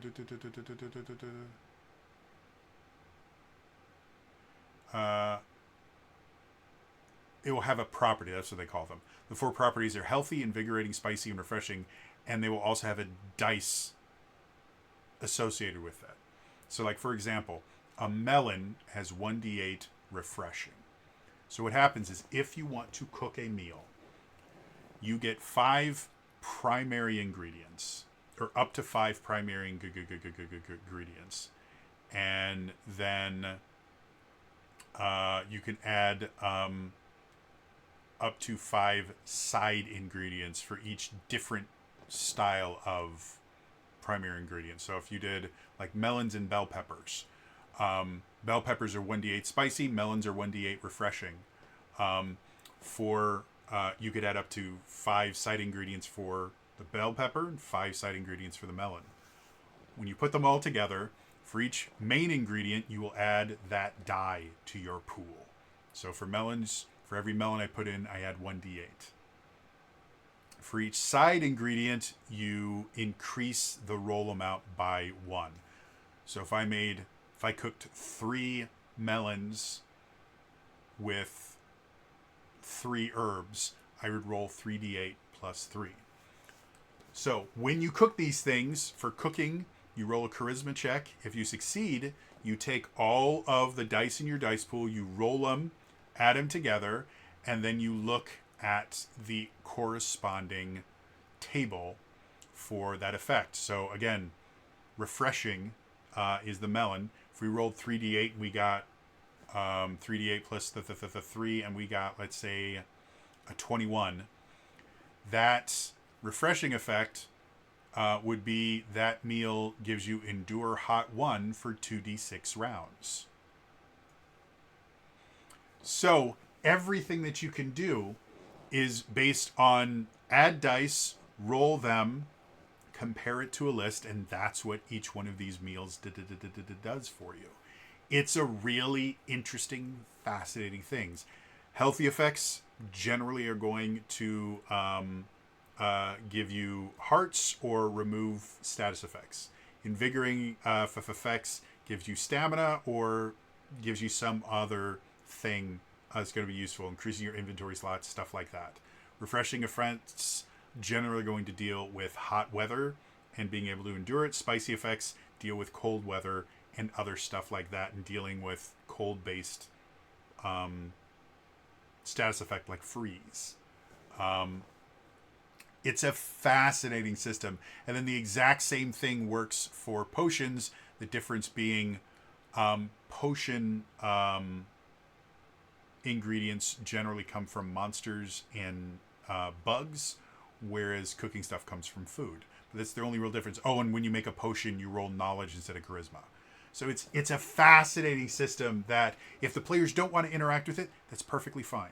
They can still find like pre-made food and can do it that way. If they don't want to have to cook anything, they can buy food. They have a list of pre-made food in here.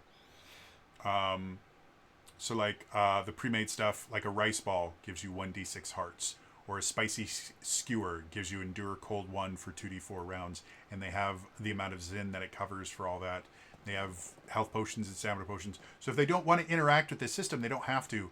But if they want to, again, it's not exorbitantly complex. You know, it's basically make a roll to see if you succeed, and then if you do succeed, roll your dice, add them together, and see what that turns into. So it's not particularly complex, but there's enough complexity and there's enough change in it that it is something that players are going to have a lot of fun with if that's what they're into. If they want to be brewing potions or cooking meals and getting benefits for them, and creating more effect tables is not that difficult. I mean, most of the effect tables, you have 1, 2, 3, 4, 5, 6, 7, 8, 9, 10, 11, 12. So between like 12 and 13 different effects, which are mostly just the higher you roll, the better it gets. So if you want to add more attributes or more properties, you 100% can do that without too much difficulty. And the limitations of the system, at most, you can only ever have 2 effects on something. So you don't really have to worry too much about things getting too complicated, because you're limited to the 2 effects. So you 100% can create your own property tables pretty easily. Like everything's laid out there. So I love that. I think it's amazing. Moving on. Chapter 4. Elements and spells. So now we get to talk about the elemental system. So there are 8 elements in Twilight Sword. They are fire, ice, wind, earth, thunder, water, darkness, light. All but darkness, light have kind of like a pattern. Like fire beats ice, ice beats wind, wind beats earth, earth beats thunder, thunder beats water, water beats fire. Darkness and light beat each other. For elemental damage, you can either be weak to it, you can be resistant to it, you can be immune to it. And monsters can have elemental affinities where, like if you have a monster that has a fire affinity, they're immune to fire damage, they're weak to water damage, and they are resistant to ice damage. So with this kind of really simple system, it means that you can kind of customize monsters on the fly.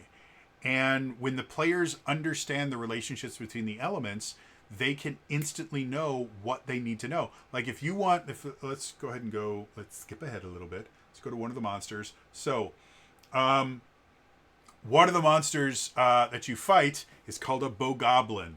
Not a bokoblin. That's a completely different thing that is totally not related in any way, shape, or form. This is a bogoblin. Very, very different. So you have bogoblin. It has its own stat block. It's very simple, very easy to use. However, you can associate, you can make a fire bogoblin. And now it's immune to fire damage, it's weak to water damage, it's resistant to ice damage. And any attack that it does is going to be fire element. So if one of your players is weak to fire for some odd reason, then they will take additional damage. Or if your players have the ability to get resistance or immunity to fire, then they're surrounded by a bunch of fire bokoblins. That's all it is. Like, it's just that simple to be able to instantly modify things. And by describing it, like, you don't have to call it a fire bokoblin. You can simply go, you see a bokoblin coming towards you. You can see its hair has been replaced with a little plume of fire. You can see smoke coming out of its nostrils. Oh, this must be a fire bokoblin. Like, it's just that simple. And because of how the element system works, any player that understands that, which they'll learn it very quickly because it's a relatively simple system, means that you don't have to tell them, okay, this is a fire bokoblin, it's immune to fire. No, they will instantly know, and all you have to do is give them little hints through the description of the creature. You want an ice bokoblin or a water bokoblin, all you got to do is describe it the right way, and the players will instantly be able to understand, I know what its weakness is, I know what its resistance is, I know what its immunity is. Let's do this. There is one additional element called Twilight. Twilight is the master element.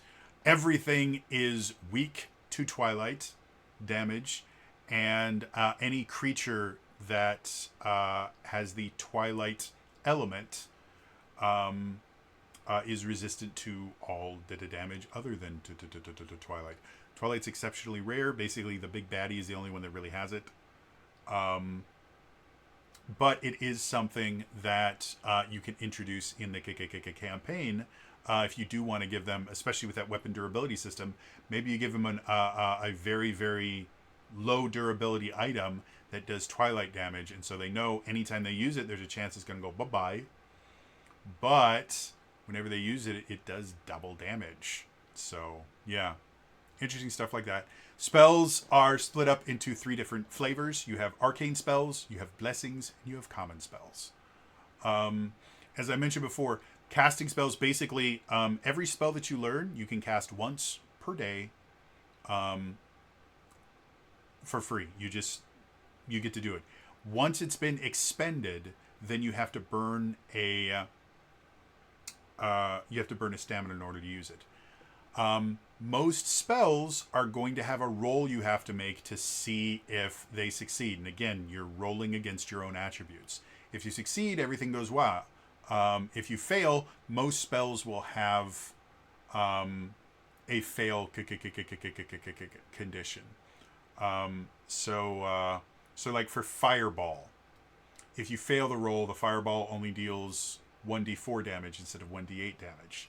On a critical failure, the Fireball deals 1d4 damage and you become its target. So you crit fail, you hit yourself with the Fireball. The thing with spells is you can't, when you get a critical success, when you roll a 1, you don't do double damage for spells. What you do is you get to cast that spell for free. So if you get a nat 1 on whatever check you're rolling for your spell, you either don't expend it, meaning you can cast it again for free, or if it's already expended and you burnt a stamina in order to be able to cast it, you instantly get that stamina back, which is interesting and unique. And then again, I mentioned in the review, or in the should you buy this section for players, they also have this thing called cantrips. And I'm just going to read this thing because I'm not going to be able to summarize this better than the way that they've put it here. Cantrips are weaker manifestation of spells that are ineffective in battle, like making a card appear or disappear. Unlike normal spells, cantrips are not regulated by the game and can be freely invented by champions and cast without limitation. For example, if you know Fireball or Flame Arrow, you can always produce a small frame on your fingertips. And if you know Blinding Light, you can always shed light from your staff. If you know Invisibility, you can make a tiny item disappear. And if you know Disguise, you can change the color of your hair or eyes. Anything goes as long as you keep it small and it has a low impact on the game. The purpose of cantrips is to increase the narrative impact of spells and reward ingenuity and out-of-the-box thinking. The GM has the final word on whether or when to allow cantrips. So, all of these spells are basically, for the most part, just combat spells. But once you learn them, you can decide that, well, can I use a cantrip version of this? Like I know Flame Arrow. Can I use a cantrip version to light this campfire for us? I know Icy Wall. Can I use Icy Wall instead of create an entire wall? Can I use it to just create like a frozen mug for my beer? You know, things like that are just designed to allow the players to do some fun stuff with magic. That's not going to break the game. And there's no limitation on it other than, yeah, you can't do something massive. And I really love that they specifically mentioned, yes, just because you know the Shatter spell doesn't mean that the only thing that it can do is blow a wall down. If you want to use the Shatter spell to help you dig a hole, sure. You know, that's perfectly fine. And I don't think you need to burn an entire spell just to dig a hole. You know, stuff like that. So again, your arcane spells are going to be mostly like your magic attack spells. Flame Arrow, Icy Daggers, Invisibility, that kind of stuff. Blessings are exactly what they sound like. You know, Heal, Life allows you to take someone out of KO. Restore allows you to remove a status effect. They also have attack things like Light Spear is effectively Guiding Beacon from her. Is that what it's called? Guiding Bolt. There we go. Guiding Bolt from D&D. It's a light-based attack, and then it makes it easier for allies to hit that target. They glow for a little bit. Stuff like that. And then your common spells are your more kind of generic things like magic weapon. You literally conjure a weapon for you to attack with. Or command. Mind control someone for an action. Magic armor. Mage armor. Stuff like that. And then we get into legendary items. Again, we've already looked at equipment and stuff like that. Legendary items are effectively your magic items, and they come in two kind of different varieties. You have what are referred to as magic items, which are items that literally allow you to cast a spell from them. They're infused with a spell. And you have elemental weapons. And these are things that you can't cast a spell from them, but anytime you attack with them, they do an additional d4 of damage of that element. And they have things like magic scrolls. With magic items, when you touch them, you can attune to them, and then they are permanently attached to you. No one else can ever attune to them. Yeah, they recommend using the durability system with magic items and weapons because they are very powerful. The thing with magic items, they'll have something like the Fire Blade is both an elemental weapon and a magic weapon. It has the fire element, obviously, but it also allows you to cast Flame Arrow.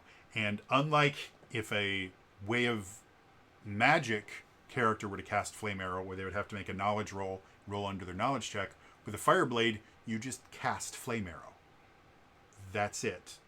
There's no roll. It just happens. So that's why they recommend having the durability system on there, because it might become very powerful. You can still only cast once per day from the weapon, but it is kind of an interesting thing. And it does mean that as a GM, if you want to, give them cool stuff, you can give them magic items that allow them to cast certain spells that would be very useful. But again, it's a one and done thing. You can't burn a stamina to cast the spell again. So, yeah, I like it. And then there's also magic scrolls and magic wands and stuff like that. So it's an interesting system. The other thing that's kind of interesting is heart and stamina stones. So in order to gain more hit points and stamina points, I think there might be one or two feats in the ways that will let you one time increase your hit points or increase your stamina. But in order to increase your hit points as you're going forward, you don't get additional hit points like with levels or anything, because there are no technical levels. The way you do it is you find heart stones and stamina stones. Again, very similar to Breath of the Wild. And when you find them, whoever attunes with them, for a heart stone you get plus 3 hearts. For a stamina stone you get +1 stamina, up to a limit. And so because of that, one of the ways you can reward your players is by allowing them to find heart stones and stamina stones. And they're permanent upgrades for their characters. Again, 3 extra hearts is a decent amount of health. And 1 stamina, that can be used for so many different things. That's an additional daily spell. That's an additional use of one of their really useful abilities.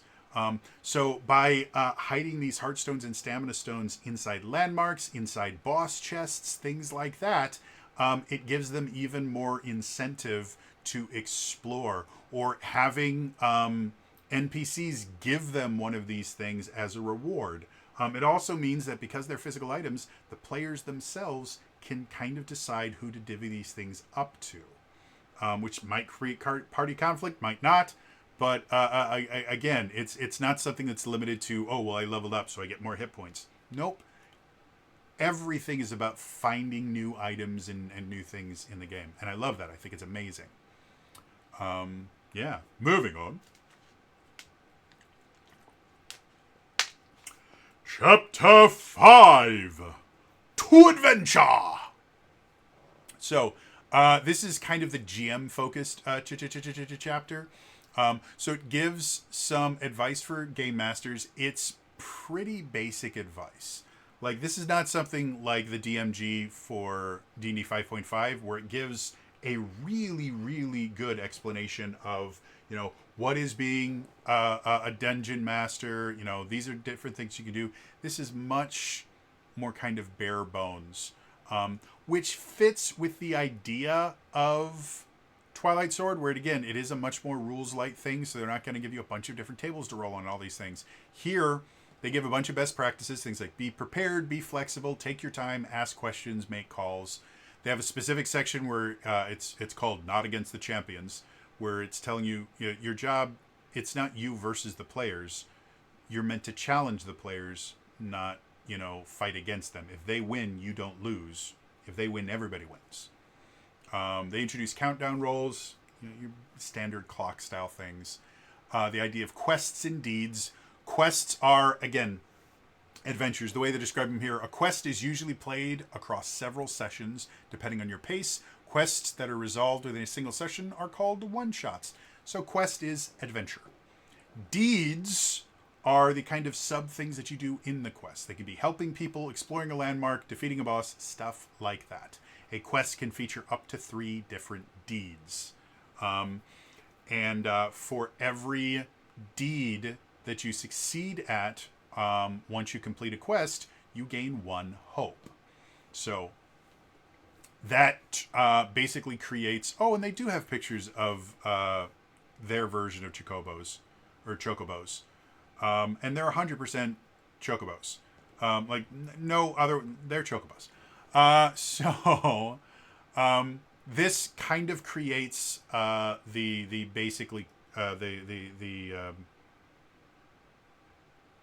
core loop that you'll be going through. Find a quest. While you're on the quest, kind of divide it into what deeds you're doing on that quest. Complete the quest, gain hope, rinse, repeat. Also, every time you complete a quest, the despair level of that region is reduced by 1. So that in and of itself, pretty simple to understand.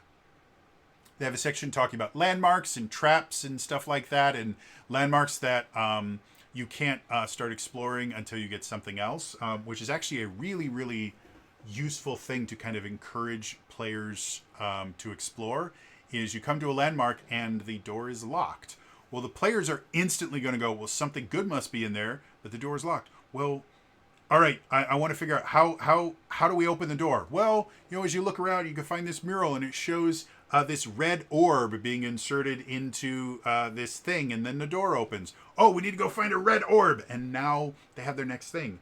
So as much as, yes, the landmarks in and of themselves, very cool, and they're definitely a part, there's something that makes Twilight Sword what it is. When the players first wake up, you should kind of describe the area that they're in, or anytime they enter a new area, describe the area, and you should point out a landmark or 2 that then go, ooh, I want to go there. I want to see what's over there. But by letting them see a landmark and then have it blocked off for them, that will encourage them, ooh, we need to come back here. We should explore around, try and figure out what it is that will allow us to go in here, because obviously something good is in here. Then you also have to reward them when they do come back. But so yeah, I love that aspect of it. They do have tables to create random landmarks, which is useful and fun. They have tables for different kinds of treasure chests and stuff like that. They're okay. A lot of them, they have 3 different levels: bronze, silver, and gold chests. For bronze chest, they have things like a dagger and 2 health potions is one of the things that you can find in there. Well, the dagger is just a normal non-magical weapon, so if you don't have a durability system, it's really not going to matter that you found a dagger, So some of the things, depending on how you're playing the game, you may use these tables, you may not, but they do give you kind of an idea of what things should show up in certain situations. And then they have a bunch of NPCs with stat blocks and everything for them, which again, very useful. Then we get to the Kokoros section. Kokoros were unlocked as a stretch goal. They're Koroks. They're little green creatures with little masks on them that are... Well, here, I will just read the description they have here. Making a Kokoro. Kokoros are dumb. Kokoros are useless. Kokoros are cute. So the whole point of the Kokoros is they should be obtuse. They shouldn't be someone... Like, they're not a major character that's going to help you beat the Scourge or anything. They're effectively side quests that are sometimes annoying, but they're also adorable. And the players just really, really enjoy them. Unless we're talking about... Like, they're Koroks from Breath of the Wild and Tears of the Kingdom. And the crazy thing was Koroks in Breath of the Wild, other than the fact that there's a billion of them, people kind of fell in love with them because they were adorable and cute. And then Tears of the Kingdom, people found ways to torture them relentlessly because you had to kind of travel with them and you could stick them to other things. And yeah, so Kokoros or Kokoros or however you want to pronounce it, these are little minions of adorable chaos. And as a good game master, you 100% should have them show up every once in a while. I mean, it was a stretch goal. You need to use them.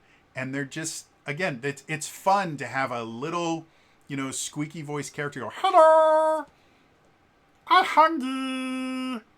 And then the players can decide to ignore it, or they can go on a little quest to help save this. And it lightens the mood and allows the players to feel kind of better about themselves. And, that's exactly what Kokoros or Kokoros or whatever you want to call them, that's what they embody, is just, oh, here's a tiny little fun interruption from an otherwise kind of bleak quest. Again, the premise of Twilight Sword is the bad guys won. They not only took over the world, but they covered it in darkness. Everyone lives in fear, and there are monsters everywhere. So it's nice every so often to have a break from, oh yeah, the bad guys won, but there's these adorable little things with little masks. So, yeah, and they have tables to kind of randomly make Kokoros. And I think, one of the tables is Kokoro quirks. Some of the quirks are things like, they walk away while you're talking to them, or they are deeply in love with a champion. So, yeah, they're just... Or for the looks that you can roll for them. One of the things you can roll is you roll twice and you have two different things. So the first one describes an object. The second one is the object. So one of the things is a clearly stolen, and various things are like bandana, pair of boots, cape. And I just really love the idea of this Kokoro coming around with a clearly stolen apron. You just see this little kind of fey creature come up, and they have an apron that is entirely too large for them. And it's got somebody else's name on it, or, something like that. And they're like, "This is mine! Isn't it amazing?" And then you have to kind of deal with it, and you can create a little quest out of it. It's great. Then we get to the travel.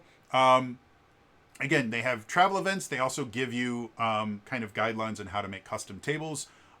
As you get less despair in an area, you roll a smaller and smaller travel die. So you have a better chance of getting the good events, but you also have a better chance of getting the bad events, because secret. The two best events that you can get are always 1 and 2, and the two worst events that you can get are always 3 and 4. So it doesn't matter how small the die gets, you always have a chance of getting a bad event and a good event. But the smaller a die, the better chance you have of getting either one of those things. But it does give you ideas on how to create your own custom tables and stuff like that. Then we come to weather. There are 3 different kinds of weather. You have hot, cold, and storm. There are armor and abilities and stuff like that that allow you to endure hot and cold. And they work kind of similar to how they work in Breath of the Wild, where hot makes it harder for you to do things. Your stamina is much more difficult to use. And really hot, you start taking damage from fire. You get the burn condition. Cold, you start with freeze, and then you start taking damage if it gets really, really cold. Storm, literally, there's 4 levels of storm. And the more levels of storm, the more likely it is you're going to get hit by a lightning bolt. And I just love the fact that weather is in here. And again, none of it is particularly complicated. There's 2 levels of hot. There's hot 1, hot 2. There's 2 levels of cold. Cold 1, cold 2. 4 levels of storm. Storm 1, 2, 3, 4. It's not exceptionally complicated, but it gives just enough that the players can understand the dangers very, very quickly, and it will reward players for preparing for the different types of weather. So yeah. Then we have camp. Normally, if you take a long rest, or they just call a rest, if you're in a safe place, you just do it. But if you're out in a place that you can't get to an inn or something, you get to make camp. And camp not only has requirements, but there's also actions you can do. You can do cooking at camp. You can scout around. You can forage to look for more ingredients. If you have a player like one of my players for Tears of the Realms, my Zelda game I run on Saturdays, her name is Chax. She's super awesome and amazing.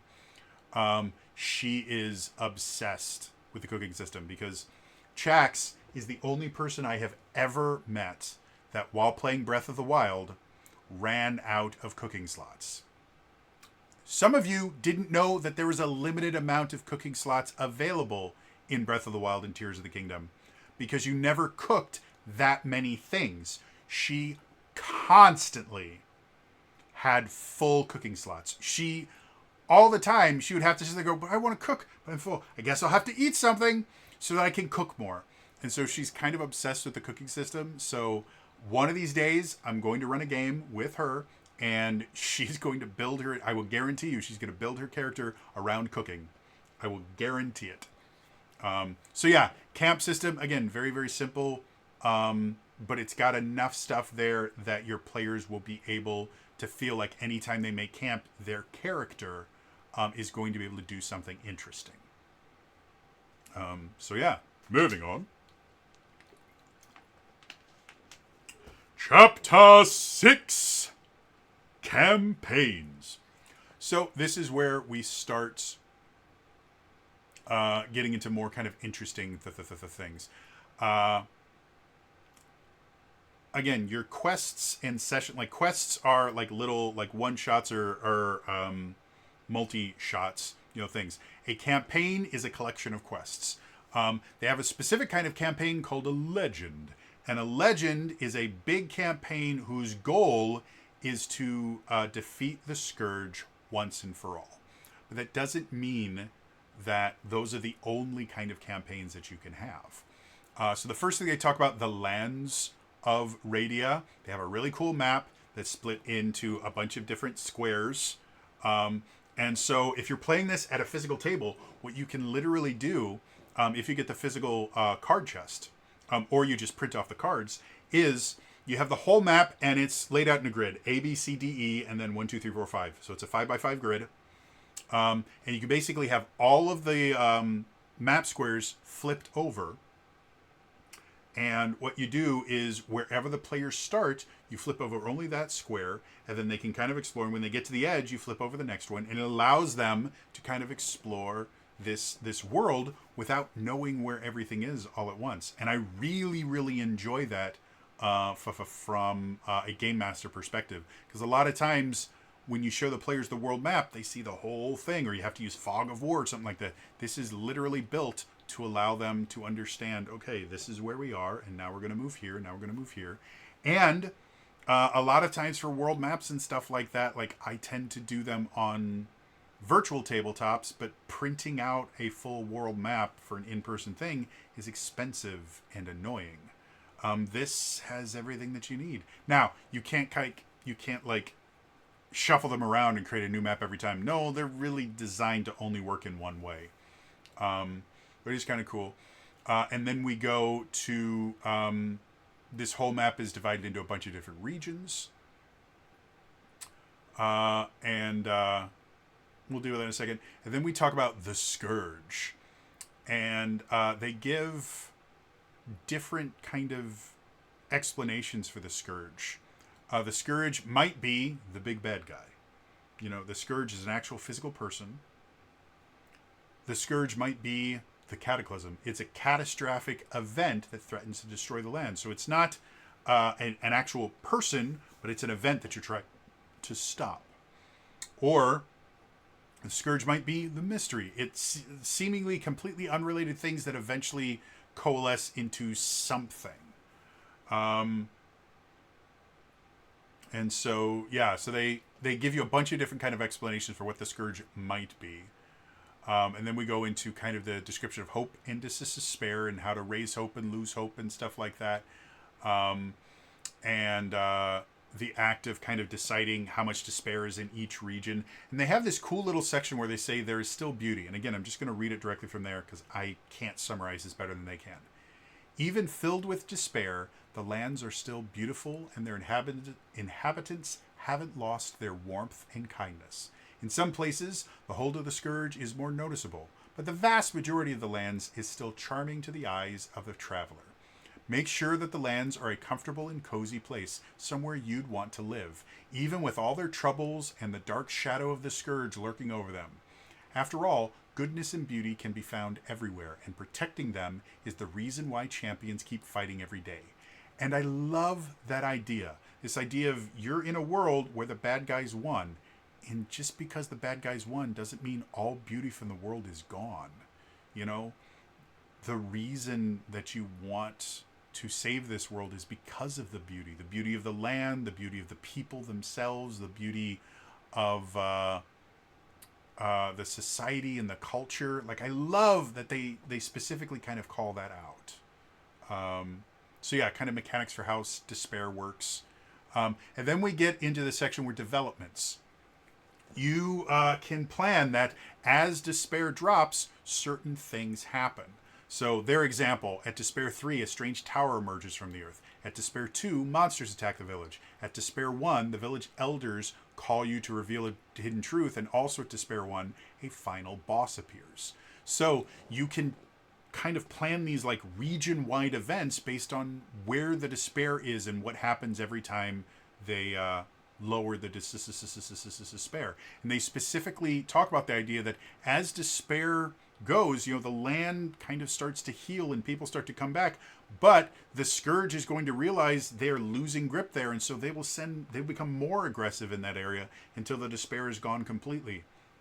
And then at the exact same thing, you can also have things built on when hope rises. So again, their example, at Hope 8, the king hears about the champion's deeds and summons them to his castle. At Hope 12, a temple opens, allowing the champions to finally complete a quest.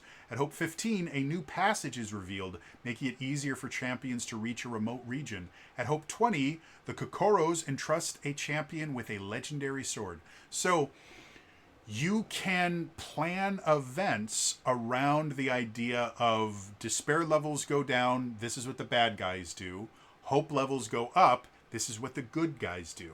And that's another thing that I think a lot of game masters kind of fail to realize is the world will react to what your player characters are doing.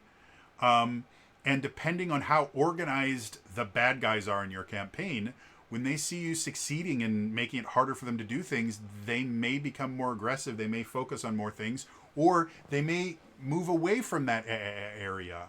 But the idea that your actions don't just affect, you know, the one person that you completed the quest for, but it actually affects the entire region and the entire world, like that's a real thing. And the same thing is true about hope. You know, as you do good things, good people around you are going to react to it as well, and they're going to start changing. And so I love this idea of, yeah, you can plan this out. Do you have to? No. But it is a very simple, very easy way to take into account that the world reacts to these champions doing good things. And both the bad parts of the world and the good parts of the world are going to react to these things. So yeah. And then the other thing I find really interesting, party, celebrating your triumphs. Basically, when a region's despair level is reduced to 0, the people in that region want to celebrate the heroes. And they specifically say a good party deserves a dedicated session. So this is something that my first campaign, one of the reasons it exploded, my first stream campaign, one of the reasons that it exploded was I went directly from them succeeding in one thing to instantly putting them in a bad spot. They succeeded in another thing and I instantly put them in a bad spot. They never got to celebrate their win. They were always, oh, the next bad thing happened. Players need to be able to celebrate their wins. Otherwise, they're just going to get tired of the game. And I love that they have a mechanical thing. It's like, yes, when you free a region from despair, the people there will throw you a party. And they give a bunch of different examples of the different parties. So they have the feast, the county fair, the ball, the carnival, the ceremony, the concert, the tradition, the tournament. I think the tradition is one of my favorite ones. A unique event that is typical to that region but bizarre in the eyes of strangers, like running downhill to escape from rolling wheels of cheese, which is a very Wisconsin tradition. So yeah, I love the fact that it specifically says, yes, when your players do something big enough, they free a region from despair. Again, the world reacts to that and they should be happy. They should allow the players to celebrate. And that allows the players to feel like the world itself is real and that they are appreciated by that world. If the players don't feel that their characters' actions are appreciated, they will get despondent. They will get despair. They won't enjoy the game as much anywhere. So yeah, it should be a party. They give examples of parties, and there should be some gifts as well. So yeah, fun stuff like that. I love it. And then they specifically talk about the legend. So they specifically say a legend is a longer campaign that the champions undertake with the ultimate goal to defeat the scourge once and for all. So you can have campaigns that are not about defeating the scourge. And I can't remember if they list them here. No, I don't think they do. So in the Lands of Radia, they actually give you some examples of alternate campaigns that don't deal with killing the scourge. Here, the just default campaign is you're here to kill the scourge. And the way that it works, again, you each region has its own despair level, and when you add up all of those despair levels, that is the scourge's despair. And once the scourge's despair gets to 0, then you get the final battle. But they do have kind of examples of just how long a legend campaign will last, depend on what the scourge's despair is. So if your despair is 10, your players are probably going to be able to get to the final battle within 10 to 20 sessions. If your despair is 20, it's somewhere between 20 and 40. If your despair is 30 or more, it's probably going to take more than 40 sessions.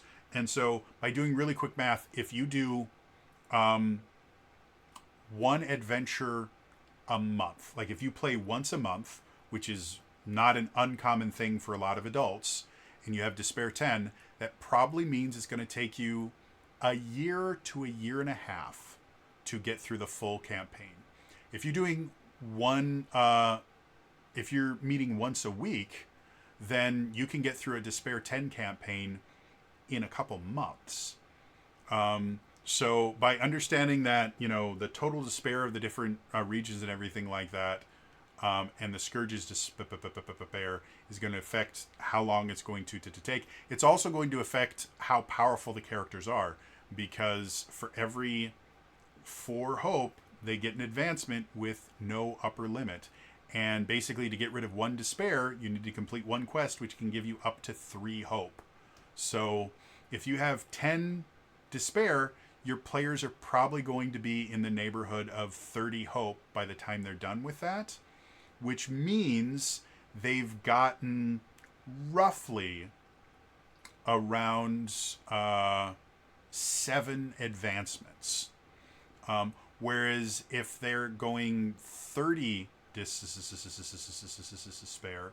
That's going to be close to 60 hope. Like, that's what, 5, 10...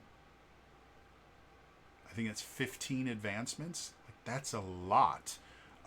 Each one of the ways has only 8 feats. So they're going to be able to take almost every feat available for one of their ways, and the other one they will take almost all of them.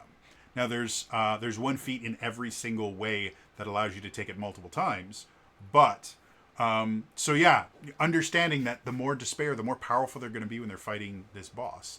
And then they go to the final battle section where they talk about the various ways that you will have to deal with that, like the arrival of the Scourge or the opening of the Fortress of Evil, stuff like that.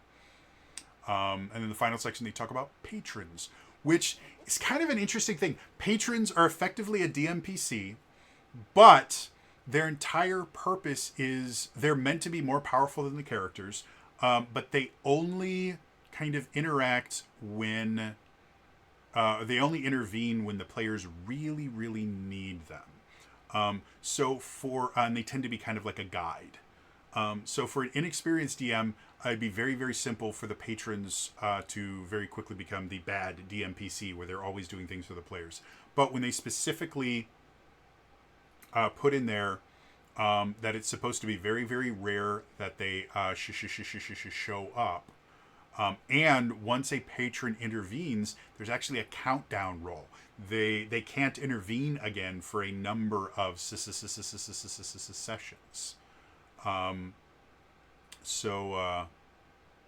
Yeah. And then patrons, literally, you make a patron the exact same way that you would make a player character. The difference being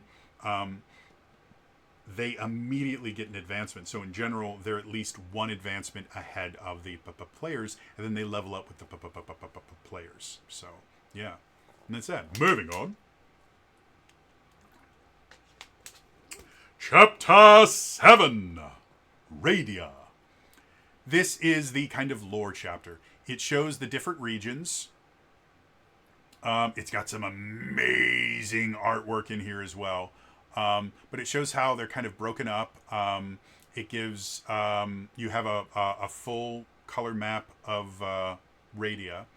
And then it describes, you get like a little square for each region and the despair in kind of a standard Twilight Sword campaign. So like the Aramilla Valley, which is a mushroom forest kind of place, it starts at despair 3, whereas the Talonga Coast starts at despair 4. And they give you kind of like some hooks in there, but not a whole lot more than that. So yeah, it's lore and kind of, you know, where the despair is. Moving on. Chapter 8, Monster Cards. Again, this is one of my favorite things ever. The way that they deal with monsters is every one of them fits on a card. And if you actually get the card set, you can get PDFs of them, or you can get physical cards if you get the physical one whenever that comes out. And so any monster you have, you'll have artwork on one side and what the monster does on the other. And they're just great. The artwork is adorable. Each one has a little description, like for the Wolfor. Wolfors may look like animals, but they are actually savage monsters that are constantly hunting for prey. So they're direwolves. And so the Wolfor has a threat of 1, 8 hearts, 0 defense, 0 stamina. So they have 4 different things that they can do. So their rotation is just a D4. And then they have some features. They're afraid of fire. They can dodge 1 attack per round. And they have night visions. So yeah, simple, easy stuff. I love these so much. The artwork is amazing. Every single monster has its own artwork, which doesn't always happen in TTRPGs. There's a lot of especially if you have large monster manuals, you will have artwork for like a category, but you won't have every single creature has its own artwork. And yeah, I'm not going to go through every single monster, but there's tons of really cool stuff. Like they have Tartalor, which is a Cyclops. Or this is one I really, really enjoy. A Wizorb. It's not a Wizrobe. That's a completely different thing. A Wizorb is literally a fish in a bubble of water that has like a suit of cloth that it's animated. So like the fish bubble is the head and then it has a little suit of it is adorable. So here, short, extravagant wizards with a fishbowl for a head. They like to jump around, cackle, and mock champions. So they're 100% a Wizrobe, but they can't because that's copywritten. So they made it a Wizorb, and it's adorable. It's the most amazing thing ever. And then we get into the variants. You can have elemental variants. You can have blue variants, red variants, and black variants. Basically, blue is slightly more dangerous. Red, a lot more dangerous. Black, super dangerous. And the way that they talk about when players should be dealing with, because again, balancing combat has nothing to do with how powerful the monsters are. All the monsters are basically on the same power level until you start using the variants. And the variants are like a blue variant, you gain 3 hearts and the attacks deal +1 damage. So it's just you add on to them. So what happens is they have this little guide. When hope rises to 8, blue variants start to appear. Red and black variants only join the fight at hope 16. So as hope rises, they start dealing with more red variants and black variants and blue variants versus the kind of standard ones. And you can have a blue elemental variant and stuff like that. So basically, as the players get to higher levels, you just start having them deal with blue and red variants. And that's not exclusive to like monsters, because we also have bosses. And you can have elemental, blue, red, or black monsters or bosses. And the bosses themselves are really cool. First of all, bosses come on multiple cards. Like the boss Bogoblin is 2 cards that the artwork goes sideways. So like the artwork's this way. Whereas the Brutar, which is a Linnell, is vertical and it has 2 cards. Or we have a Rokos, which is a big rock monster, or a Dragor. It's a dragon. And both of those have 4 cards. And they actually change. Like the Roko has 3 different parts. It has the crystal, it has a right arm and a left arm. And each one has its own hit points and own threat. Except for the crystal. The crystal doesn't have any threat because it doesn't attack. Whereas the Dragor has a special action card, and then there's a grounded version and a flying version. So when the Dragor is on the ground, you use all the abilities on the grounded Dragor card. And when it's in the air, you use the flying Dragor card. So again, really interesting way to deal with boss monsters, where they start having more actions and more things that they can do, but also they react differently. You have multi-part monsters, you have multi-phase bosses, stuff like that. Really awesome, cool, and unique. Moving on to final thoughts. So, like I said before, I am in love with this game. The more TTRPGs I play, the more I learn to appreciate rules light systems over really, really crunchy systems. It's not that crunchy systems are bad. Again, I love Draw Steel. It's a very crunchy system. But the more I play around and the more I start doing my own homebrewing and stuff like that, homebrewing in a rules light system is so much easier. And players can really take ownership of their characters in a rules light game that they really can't do in a rules heavy, crunchy system, because the rules are going to prevent them from getting really creative with how they play their characters. With that, like, I love everything about this. It 100% gives me that feeling of a Legend of Zelda style adventure, specifically Breath of the Wild. Like, if you wanted to recreate Breath of the Wild, you 100% could do it with this system with almost no changes. The big thing you'd have to do is you'd have to take the Breath of the Wild map and cut it up into boxes. That is really all you'd have to do. Everything else here works pretty damn well. like, you wouldn't have that much difficulty. The monsters are already pretty damn close to what already exists in Zelda. The plot of, the castle at the center is where you need to go, but you need to save other people in order to be able to get to the guy. All that stuff works fine. That being said, there's so much more you can do with this system, especially if you get the Lands of Radia book, which, again, if you guys are interested in seeing me do an in-depth review of the Lands of Radia book, let me know. I'd love to do that because, again, not only does it work effectively as a campaign setting, it also has new player options, it has new monsters, it has a lot of new stuff in there. So I would not be opposed to doing an in-depth review on that. But because of the rules-light nature of this, there are so many other stories you can tell with this that if this was, Breath of the Wild the RPG, like Nintendo contacted Two Little Mice and said, we want a Breath of the Wild TTRPG, it would be significantly more limiting, and you wouldn't be able to do as much with it. Because of the more generic nature of it, it allows for you to tell so many more stories. Like I mentioned in my video yesterday, I'm planning on using this to run a Secret of Mana campaign this December. And there's not a whole lot I have to change about the game in order to do that. Like, there's some minor changes I need to make to the elements, and that's about it. And then I need to make a map. Like, that's it. There are so many other games that you could, if you want to run a Dragon Quest game, you could totally do that. If you want to run a Final Fantasy game with this, it might be a little bit more difficult because Final Fantasy, especially the later ones, do get a little bit crunchier with like their job system and that, but you can do that without too much difficulty. Or like Chrono Trigger. This would make a great Chrono Trigger game. Like, there's so many different experiences that you could create with this. If you just want to do like a hex crawl style adventure, this will let you do that without too much difficulty.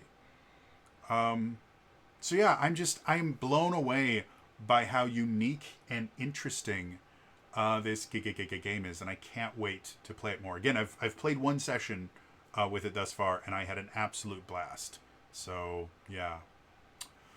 Otherwise, that is going to be all for me today. As always, again, please remember to like the video, subscribe to the channel, hit the bell icon to turn notifications on. All those things are super, super important. In the comments down below, I need to know what are you most interested in this as far as the ways or the kin? Is there a particular kin you're like, oh man, I gotta be a Strix, or I gotta be a Pengu, or whatever they're called? Or is there a particular way or combination of ways that you're like, ooh, that sounds massively fun. I bet I could do super cool, awesome things with that. Let me know in the comments down below. Otherwise, again, that's all for me today. I will see you guys next time. All right? Bye-bye.